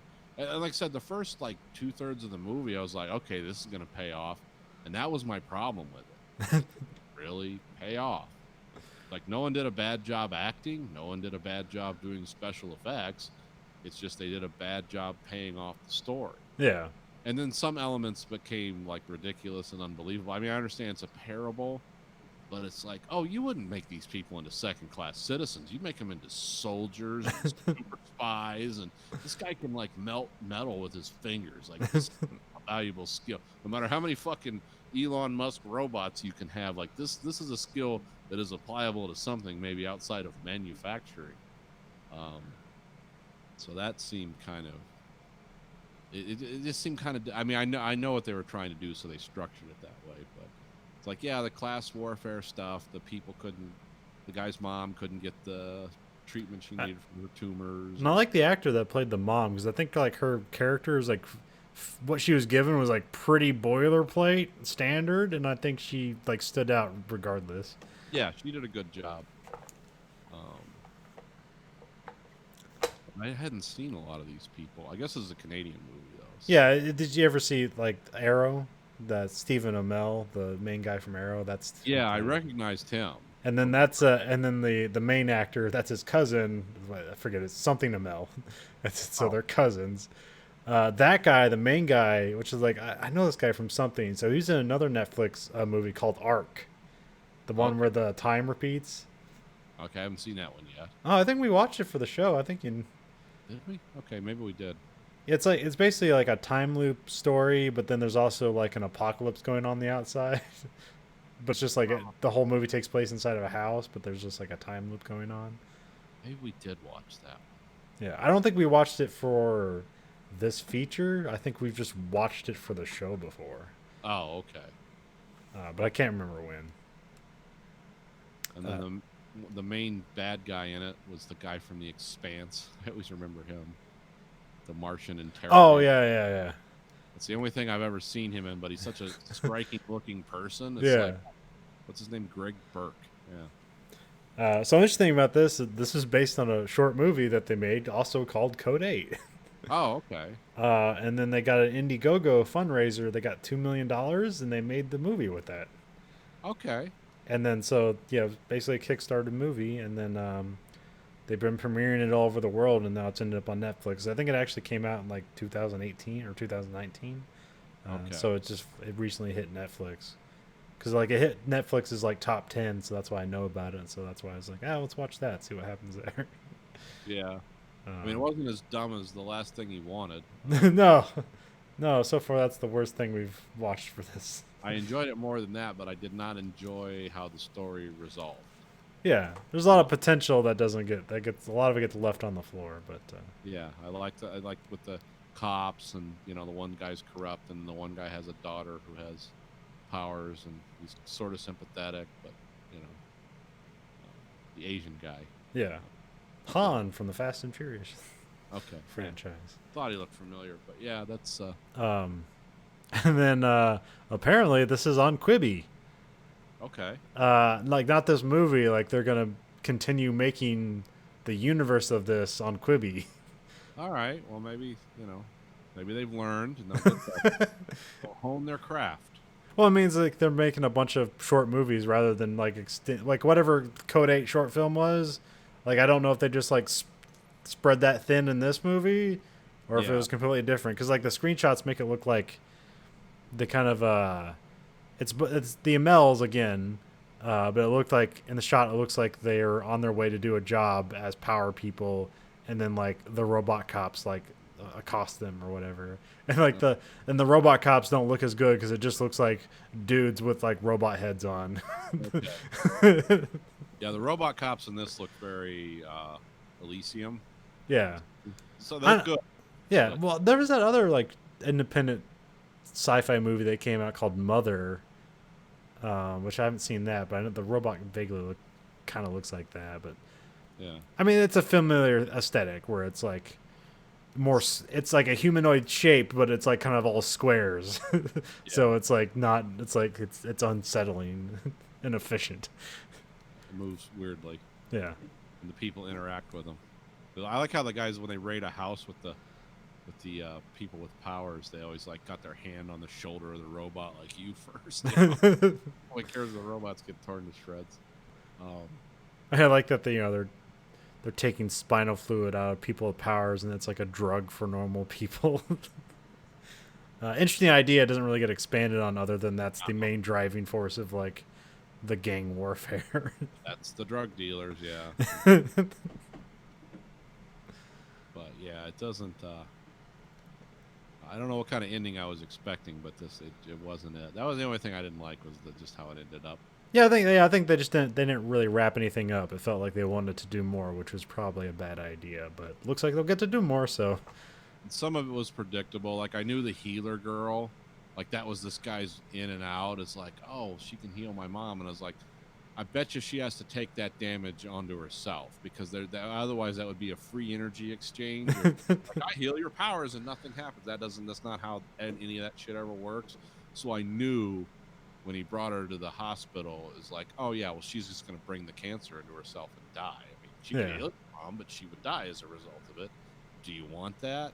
And that was alluded to because the one guy had lung cancer or something, the main yeah, Burke guy, and it's like, well, yeah, they were both coughing like crazy. So whatever, I figured that out 45 minutes before the end of the movie. It's like, okay, that's what's going to happen.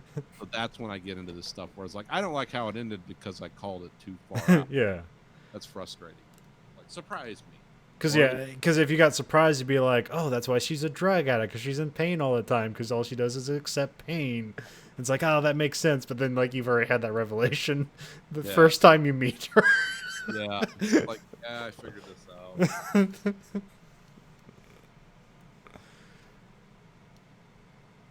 But again, it's still. I was entertained. It just, Yeah. It could have been better. It's like you can tell, like, these guys are, like, in 5 years these guys are going to do something cool. Yeah. They're just kind of working it out, and they've made a good start. They made a good looking movie. It looks like a $70 million movie. I know it didn't cost near that much.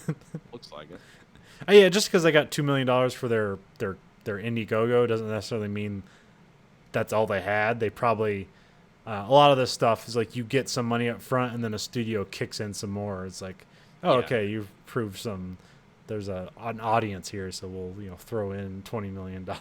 Yeah, Netflix. Whoever the development, there's like 5 development companies that feed into Netflix, and it's a weird serpent. But yeah, they seem to spend money like drunken sailors on projects. So it's like, yeah, you want $30 million for CG? I mean, what are we paying the actors in this movie? Top to bottom, like $4 million. It's like Yeah. payroll. So sure. Yeah, because it's all television actors. There's no Yeah, it's movie all actors. Canadian television actors, which those guys are fine. Yeah, they're fine. Yeah. They're just fine.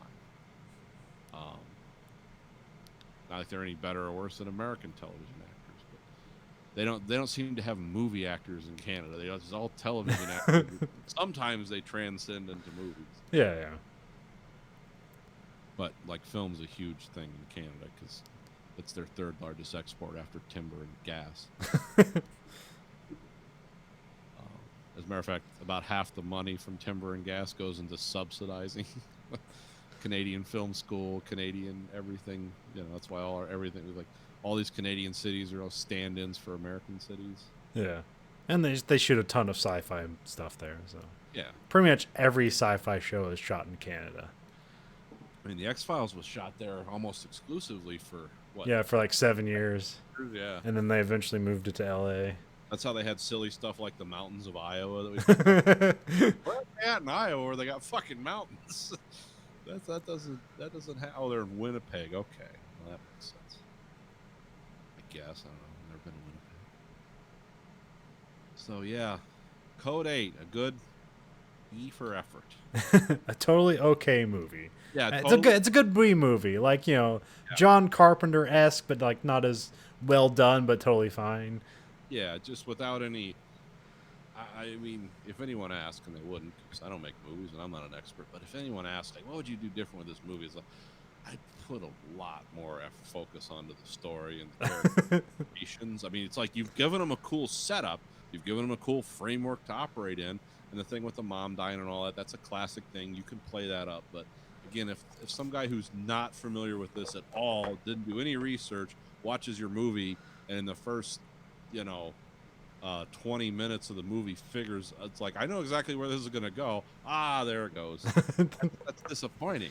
It's not that it looks bad or Yeah. Yeah, well, I think like I said, like there's a lot of surface level clever ideas that just don't dive into. But I like that you can see that they're clever. So, Yeah. I can appreciate that. Yeah, in a couple of years, these guys are going to do something cool. They're going to make Skyline 3.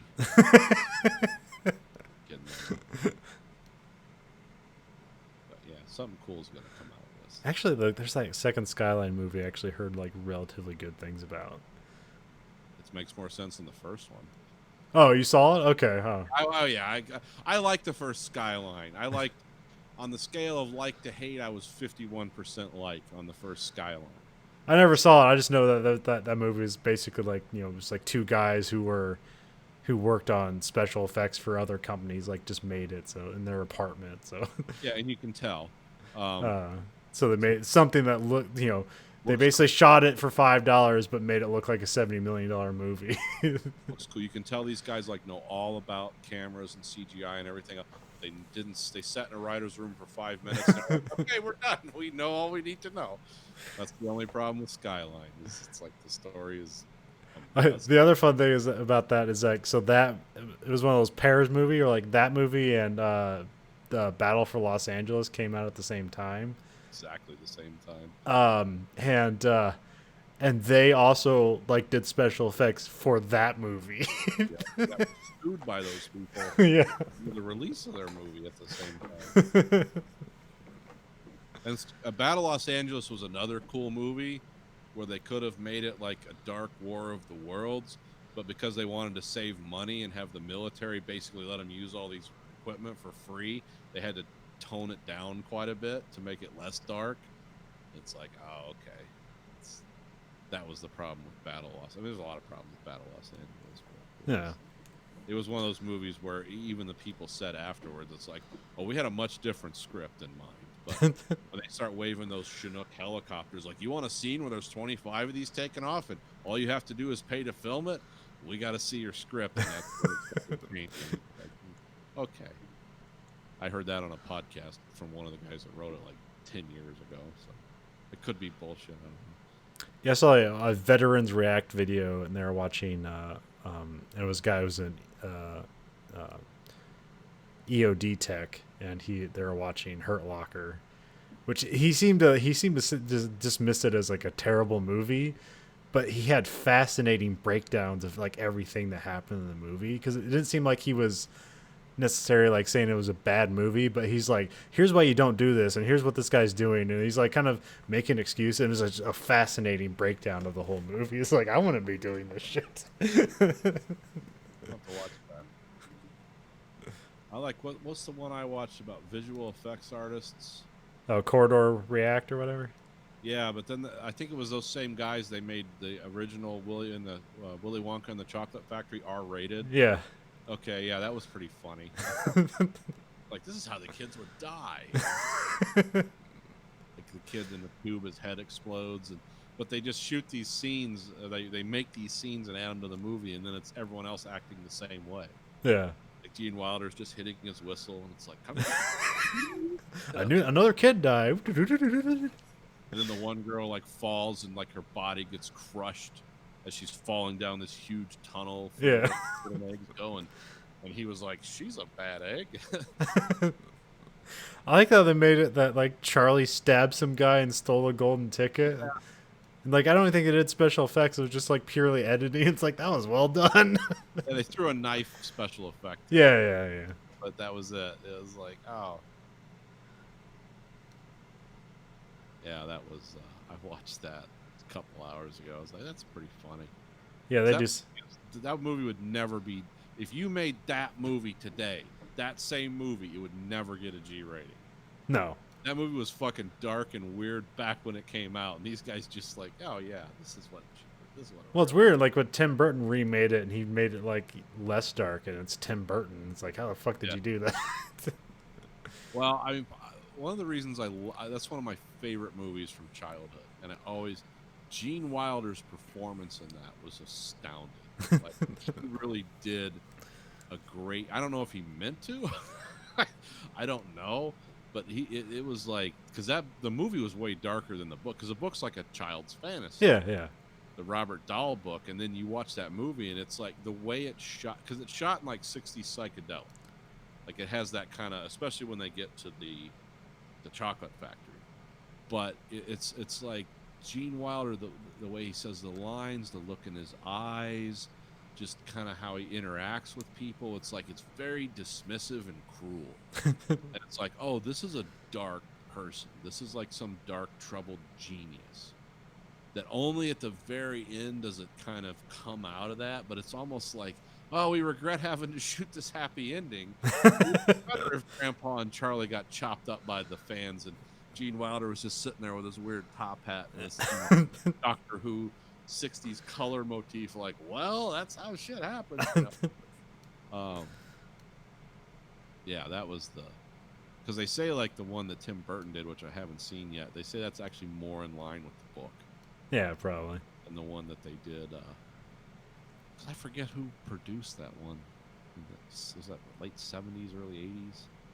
I forget who did that. I think that was like BBC and somebody else did that one. But yeah, it's a weird movie. Well, yeah. I think what's great about it is like it's when you hear people like remember it, and like you know people who didn't really watch the movie because they remember it fondly.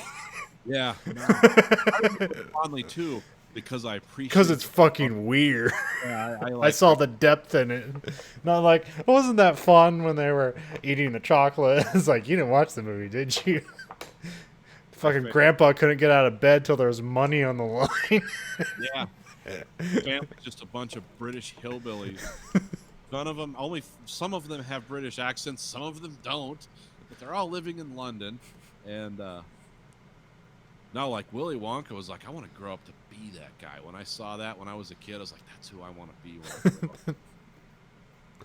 Because I remember when they get on the boat and the Oompa Loompas are rowing, Yeah. he just starts screaming the lines. It's basically a drug trip. Charlie, they must be slowing. They can't keep rowing and rowing. You know, and he's just like, doing the line. There's like psychedelic shit coming out.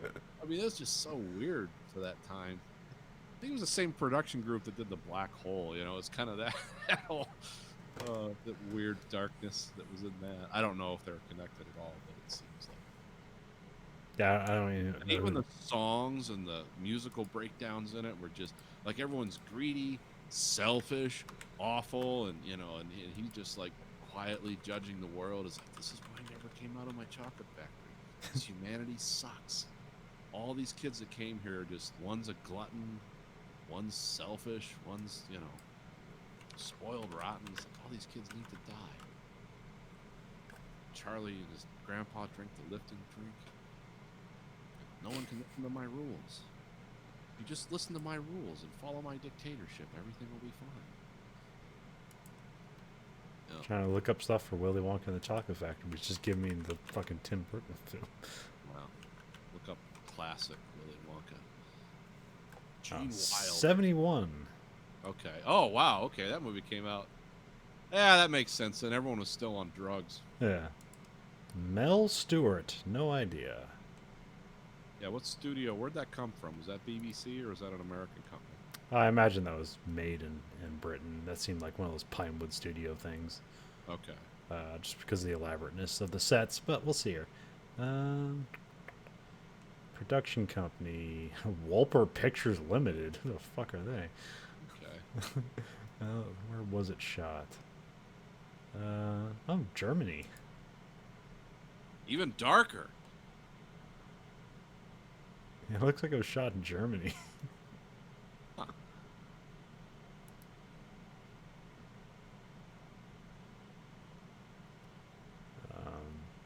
Yeah, let's see who Mel Stewart is. What's his other known for? Running of the Sun? 4 Days in November?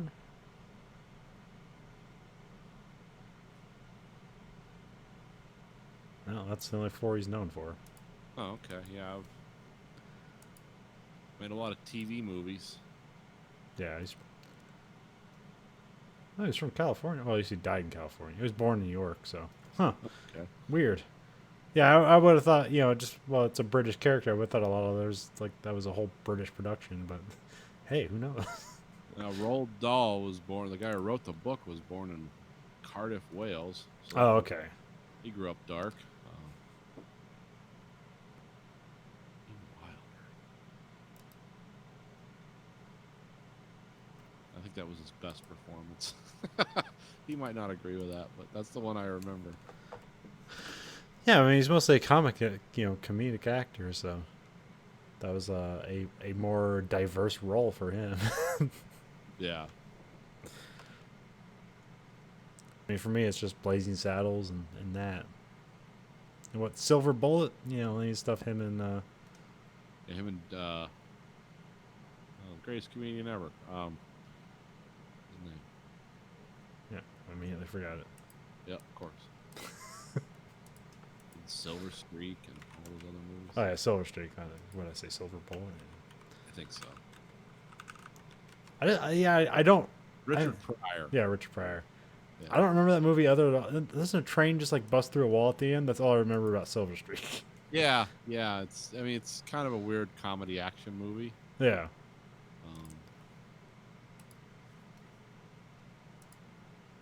God, the guy who played Charlie's 62 years old. Holy shit. And almost everyone that was in this is dead, except for him. And the people that played the kids are all in their 60s. Like, all their parents are dead. Who directed it's dead. Everyone's dead.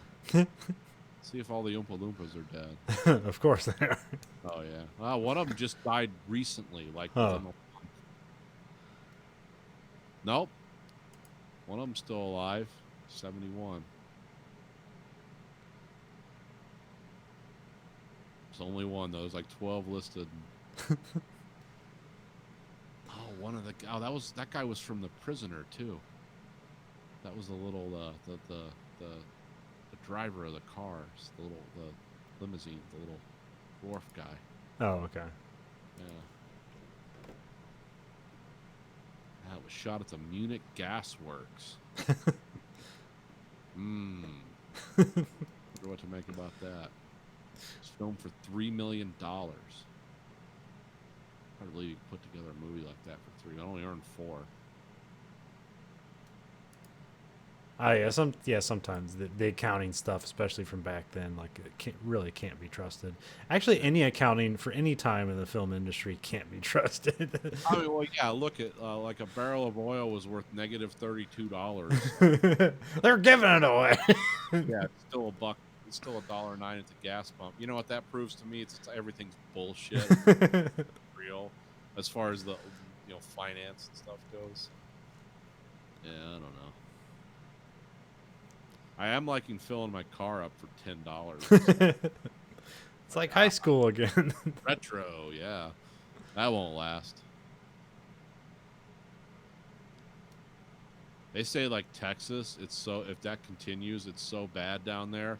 Because remember in 2008, like here, I'm sure I talked about it more than once. When they thought we might lose the auto industry in Michigan and how many millions of jobs that would cost over the country. They say what's going on now with the gas prices in Texas would be like if Texas lost the auto industry, but they would really lose it. And I forget how many jobs they said they'd lose there, but it's a staggering figure. It's like, I mean, just everyone from the guys on the oil rigs to the oil fields to the guys that drive the trucks. It's like 5, 6, 700,000 people directly affected by it, not including all the other people that work in national distribution and stuff. It's like, oh, that's going to be an apocalypse. I mean, if it happens, I don't know. People view this. The thing about this is, it's not like we went into a slow depression where everyone's out of money. Like, all these companies and the government was just flush with, well, not the government, but there was a lot of money in our economy when this all happened. And again, we don't know if this is like going to last, this isn't going to last for 10 years. So, or maybe it will. I don't know. We'll see what happens. What, the disease or the depression? Just all the economic ramifications of this. Yeah. I mean, it could get bad enough that like 1 out of every, or was it 3 out of every 5 or every 10 people won't have a job anymore. I don't Yeah. think that's sustainable. Yeah, I mean, if they're just going to go back to like how it was as old, then they're going to expect like all the normal people to like, well, we're owed money because all this time went by and you haven't been spending. We want back, we want back pay for this. So if they just want to go back to normal and fuck everybody, then this is all going down the drain. I don't think they're going to allow that. I don't know. I mean, with the people we have running the country now, yes, that's absolutely what they will do. But I don't even know about then. I don't know. Because I watch these weird. Have you watched any of the weird press conferences? Yes, but they're all weird for different reasons. The last 3 have been super strange. It's like we're going to shoot light into people's bodies and Yeah. disinfect your lungs with. I saw a headline that said that Trump's what do you call that? Like attitude or what the fuck do you call that? Like how he's been handling himself is like representative of somebody who's been overdosed with hydrochloroquine. Okay. So he's hallucinating when he sleeps. Filled with nightmares. His days are full of pain. That could be. I don't know. I mean, there's something obviously wrong with this guy. I mean, there was something. Well, there's also the other thing is like 2 years ago. he's stressed because he assumes now he's going to lose the election, which I don't necessarily I don't have confidence in that. I wish I did. It's not the bag that he's going to lose the election. Yeah, again, I'd like to believe that too. I'd be head over heels. I don't. Again, goes back to my thing. It's like if the Democrats want to win the election, they have to not be the Democrats that they were in 2016, and they're not showing me that they're doing that. So they're not. I mean, this doesn't change how I vote, but I know how a lot of people think or don't think, and it's like, yeah, if you run on these platforms and your party seems to be filled with crazy people that want to make crazy proclamations all the time about shit that doesn't affect 90% of the people, you're not going to win.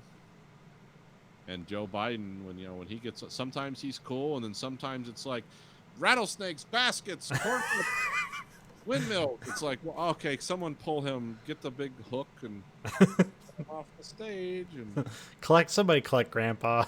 yeah, I don't know what he's doing. But I don't know. It's with Biden. It's going to be important who his VP pick is, because that's probably who's going to end up being president. So, hey, pay close attention, everyone. I like there's some line somebody wrote. It's like, I hope the Biden presidency is putting or the Democrats are putting as much effort into fixing this country as they did destroying Bernie's campaign. Yeah, I do. I agree with that. They put as much energy into trying to get things back on track as they did in butt fucking Bernie Sanders. Hey, look, I've said it before on the podcast. There's a lot of stuff with Bernie Sanders I don't like, but I would still vote for him over this Trump, and I would still. Bernie's not. One of the weird things with Bernie is I think he's a guy who believed a lot of things, and I think he is a guy who believes a lot of things. But I also think he's a guy who's not irrational at the end of the day. Like some of the wilder ideas he had, I think if he was actually president, some of that would just get reined back. Yeah, yeah, yeah. That's why like I liked him. Is like you could see the compromise with Bernie Sanders is something that's more rational and is also in your favor. Yeah. And if he got what he wanted originally, it'd probably still be in your favor. Maybe. I don't know. I'm not someone who, you know, I'm not willing to, you know, I don't like laissez-faire capitalism. I don't like laissez-faire socialism either. So I live under one system and have lived there all my life under the American system. I know the good and the bad of it, but I've also read a lot of books and talked to a lot of people from other countries. And, you know, because like guys like Michael Moore, like fetishize places like Canada and Europe. Like, oh, look, they have all this free stuff. They do all this stuff for their people. And then I talk to people from those places that are here and that are desperate to marry somebody or get some kind of skill that allows them to stay here. And I'll just straight up ask them, why? Isn't it great over there? And they'll just look at you like you're nuts. It's like, well, it's not horrible, but it's not this. You know, like, it's not America. You can't exploit Canada. I've never heard Canadians talk a lot of shit about it because they all want to retire there, even if they work here. They want to go back. Yeah. But it's like, well, here's an example. That place in outside of Alamogordo, New Mexico, where the Germans have an air wing, and they've had it there since like the 80s. Did you know about that? No. Yeah, the Luftwaffe has an air base, a whole part of an air base that is just the Luftwaffe that they maintain here. And it's been there for a long time because something about training in the desert, like they can do more with their planes, and it's like one of their big training things for the Luftwaffe. Well, they got their budget cut this year, and they're closing it. And they were talking to all the German guys that were on this American, because they fly their, what do they fly, the Eurofighter Typhoons or the whatever their planes are. It's all run by the Luftwaffe. It's all Germans, but it's in an air base outside of Alamogordo, New Mexico. And they're closing it down because the Germans, you know, they got to give money away to everyone in their country, so they're shutting that down. Half the guys that are there, the officers down to the sergeants that are maintaining, they've married Americans and they're trying to stay here. It's like, what do you want to do here? It's like, I'm going to school for engineering at the university over in New Mexico or wherever. It's like, you don't want to go back to Germany? And they're like, no. It's like, why don't you want to go back to Germany? And these guys are all saying, it's like, because here I can be me. I can do what I want to. If I work hard, no one's going to tell me I have to live in an apartment and I have to go work at this plant and I go do this and go do that. He goes, I don't want to go back to that. In Germany, they have the like dystopic view of it is like essentially like they'll find a job for you. Like they'll just basically like standardize testing people and it's like, oh, what are you good at? And then you just get sent down a career path. You don't have a lot of choice in the matter. Oh, okay. I mean, you could fight against it, but like, yeah, essentially, like as soon as you're in like middle school, like the government has picked out a career path for you. Now, all that schooling you get is like fantastic. Yeah. And maybe you're good at it, but also maybe you don't give a shit about it. So I'd be like a really good janitor somewhere in Germany. I'd just be polishing the shit out of the floors. Yeah, but it'd be like in like and I'd probably be making more money than I am here. Yeah. But it'd be like in a factory where they make rockets or some shit. Yeah. I'm still a janitor, but I'm the best janitor in the world. The best rocket factory janitor. Or when the Reich rises again. Oh, we don't say that here. Yeah, but I've heard a lot of that too. So back to my thing about Bernie Sanders is like, I don't think fetishizing foreign lands, it's like, yeah, they all do one thing better than we do. There's always one thing every country does better than the US, but it's not, it's like we were talking before, like you learned from the military. It's like, we don't have the best tank in the world, but we have the best, like, you know, orchestra of weapons that would beat anyone. It's like, yeah, you can destroy our tanks 1-to-1. However, it's the 9 missiles you don't see coming over the horizon that'll destroy 1 of your tanks, and our one will just keep driving through you. That's what's going to get you. And so it's like, it's kind of the same thing. It's like, the people that want to make the United States of Europe, I don't think they understand how regimented those systems are. It's like, I don't think a lot of America, I mean, look at we're basically telling people, hey, don't go gather up in parks and get out on your boats because you can get some disease that, like, some of you won't die, but some of you definitely will. Like, don't do that. And we got people marching around with assault rifles. Not a lot of people. Just that's a very small percentage of the population. Just enough to get a picture to make it look like it's everybody. Like everybody. Or up fear. But yeah, I don't think people would be comfortable with, like, oh, this free shit sounds good. Number one, it's not free. You pay for it. There's no free exchange of energy in the universe. And there's no free exchange in any social system where it's like, oh, look what they do in Sweden. It's like, yeah, go get your Swedish tax bill too. Let's see how good that is for you.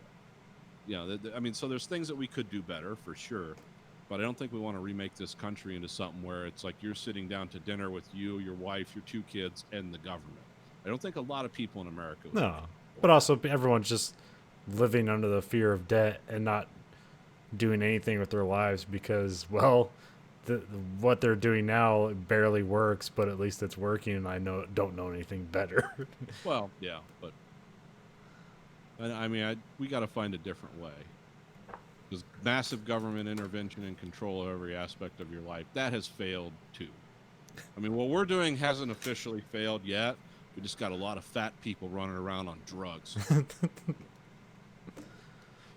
Because people tell me that shit a lot. Like, man, you seem like a negative person. It's like, no, I'm just not on antidepressants, dude. I'm no more negative than anyone else. I'm just not on antidepressants.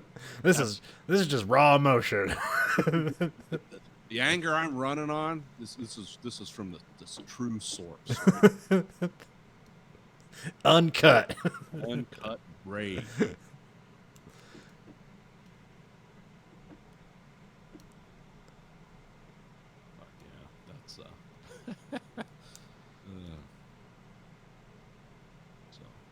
What were we talking about? Oh yeah, Bernie Sanders. Yeah, I wish Code 8. I would have given him a chance. I would have definitely tried, because this obviously doesn't work. But and if it's Joe Biden, fine. Yeah. Now they're saying maybe we should give Cuomo a chance. Their governor of New York. It's like, well, number one, I think his plate's full, and number two, we don't know the skeletons in his closets yet. well, yeah, he just got divorced right before this happened, but Biden won the primary. At the end of the day, it's like, this is our democratic process. Love it or hate it. You can write as many conspiracy theories as you want into it. I do think Bernie got shortchanged because of this. Yeah. Because of the corona shit and the pandemic. I don't think Bernie's ideas got a chance to really marinate. It didn't look like he was on a winning track anyway, but I mean, initially. Initially, yeah. Because it was all Bernie, and then all of a sudden it was Biden won the Super Tuesday or whatever it was, and then what the fuck? He wasn't even in the top 5 in those first few primaries, and then all of a sudden these are guys. Why'd this happen? Oh, boomers. That could be. I don't know. I mean, I know when I voted in the primaries here, that was when this shit was just coming out. Because our primaries were at the middle of March. Yeah. And a lot of people weren't there. I can tell you that. I mean, I was in and out in a minute. And the last time we voted in a primary, when it was Hillary versus Bernie, and we waited 45 minutes. So there were just a lot of people didn't come out and vote because a lot of people, didn't know what was going on with the pandemic. But yeah, I think that shortchanged him. His ideas didn't get a public airing. I think it would have been a much more competitive primary if this shit wasn't going on. To see him destroy Biden in a. Did they even have a debate, or did they have one? They had an online where it was just the two of them and some moderators that were way back, because both those guys were in their 70s, so it's wearing gas masks. Yeah, I mean, it wasn't the lively kind of debate. It was just kind of two old men. I think this because I believe it. And then Biden made some good points. It's like, name me one bill you sponsored in 22 years of being in politics. What's one thing you didn't vote no on? You know, and it's like, yeah, that's a valid point. We need to look at that. But I mean, my thing with the thing I hate most about the Democrats, the ultimate thing I hate most about the Democrats is not the gun shit. I don't like that either. But it's not doesn't change my vote. But the thing I don't like about it is the trade deal shit, and that doesn't get talked about. Yeah. That's what killed Hillary. That's what killed her. It wasn't, that it was whatever her personality or whatever was. Because I didn't think she was going to lose because the other guy was such an obvious jackass. But and Biden's got a lot of that in his closet too. But I think this last 4 years, except for the true believers, has just been so obvious. Yeah, you say that.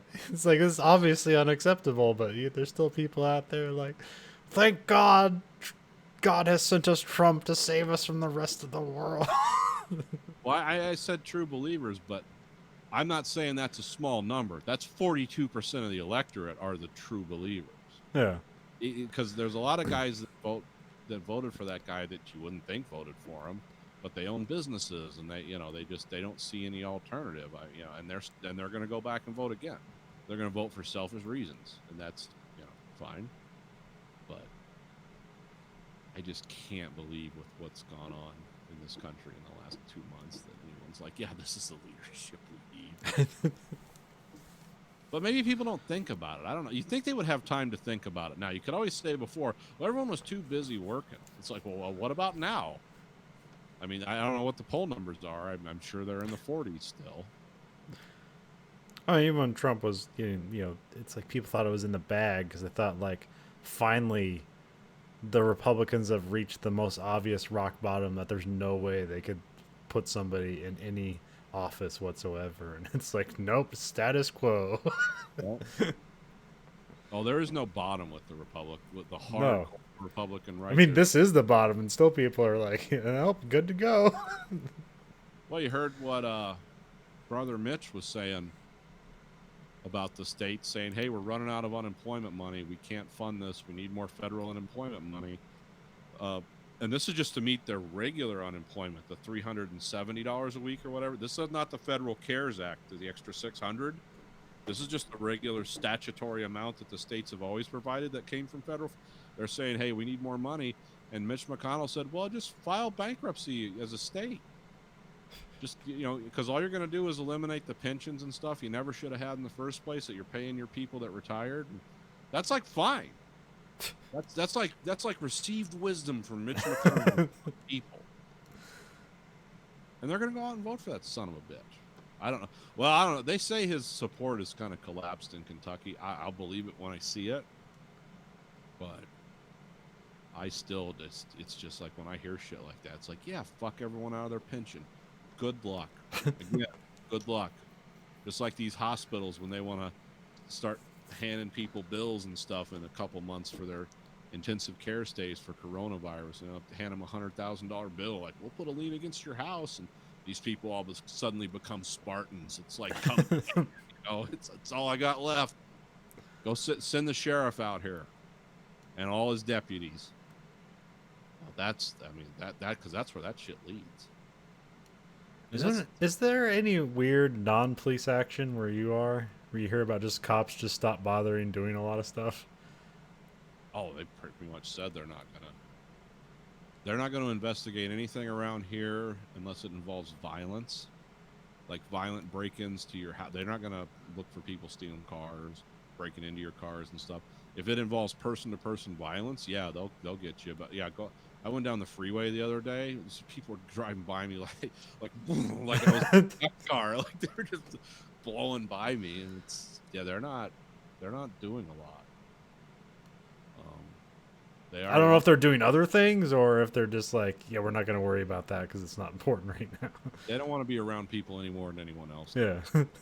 Now, the things they have been doing here where you see it on video is like when people try to gather up in the parks and stuff, and they'll show up like, you got to break this up.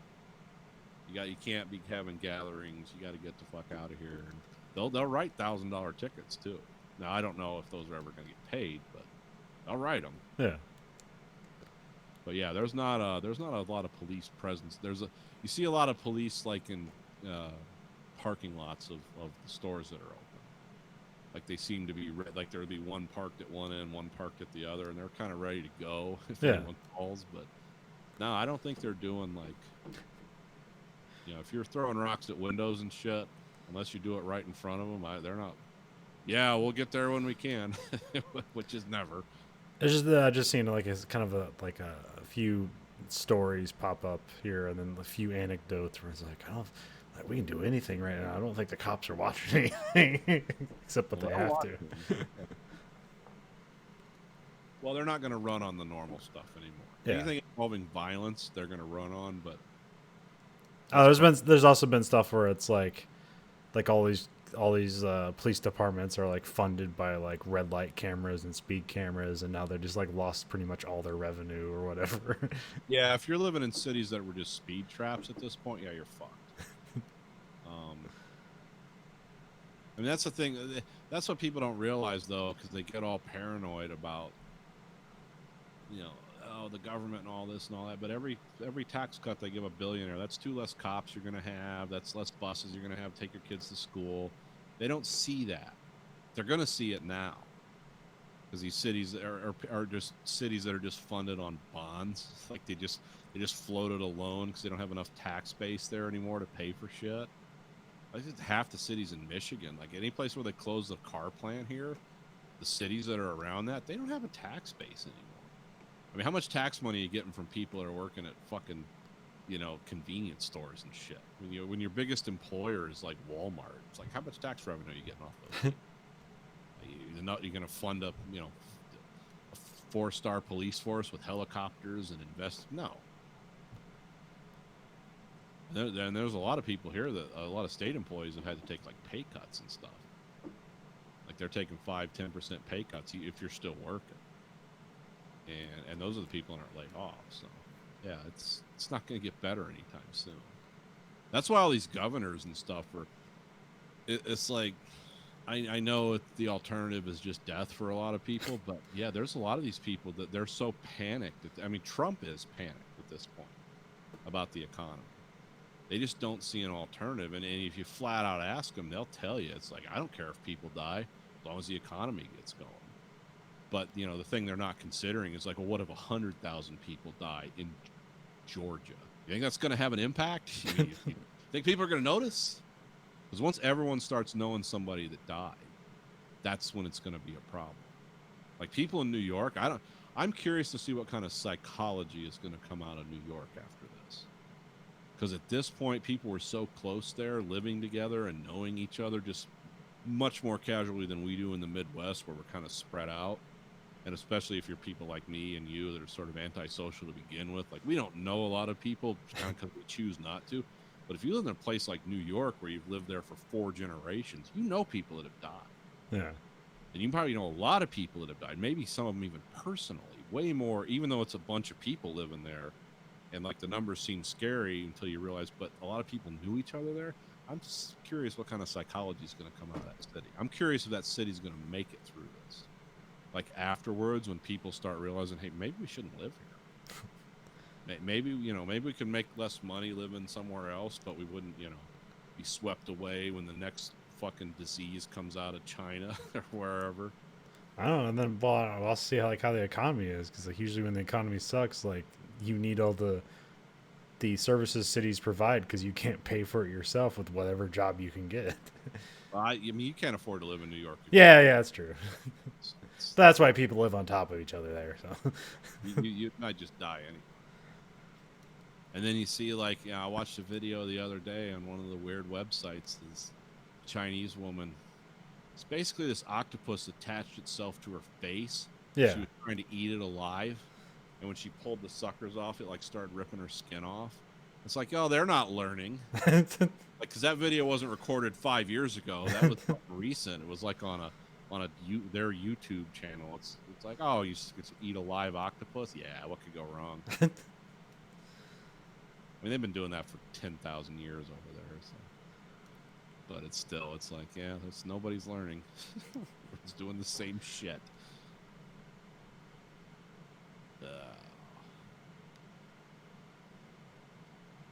We'll see what happens. I don't have anything else. Do you have anything else? Sure, but we won't.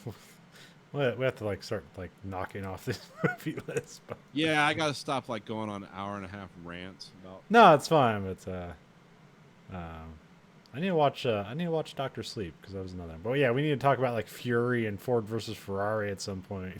Yeah, I think I've forgotten about more of both. But hey, you watched Alita Battle Angel. I think I think that's we won't talk about it because we'll talk. I know Andrew talked about it before, but I thought that was interesting. For a PG-13 movie, they really captured the darkness and bleakness of the anime. Yeah. Oh yeah. Yeah, and it was like the biggest budget Robert Rodriguez movie, but it was interesting. Yeah.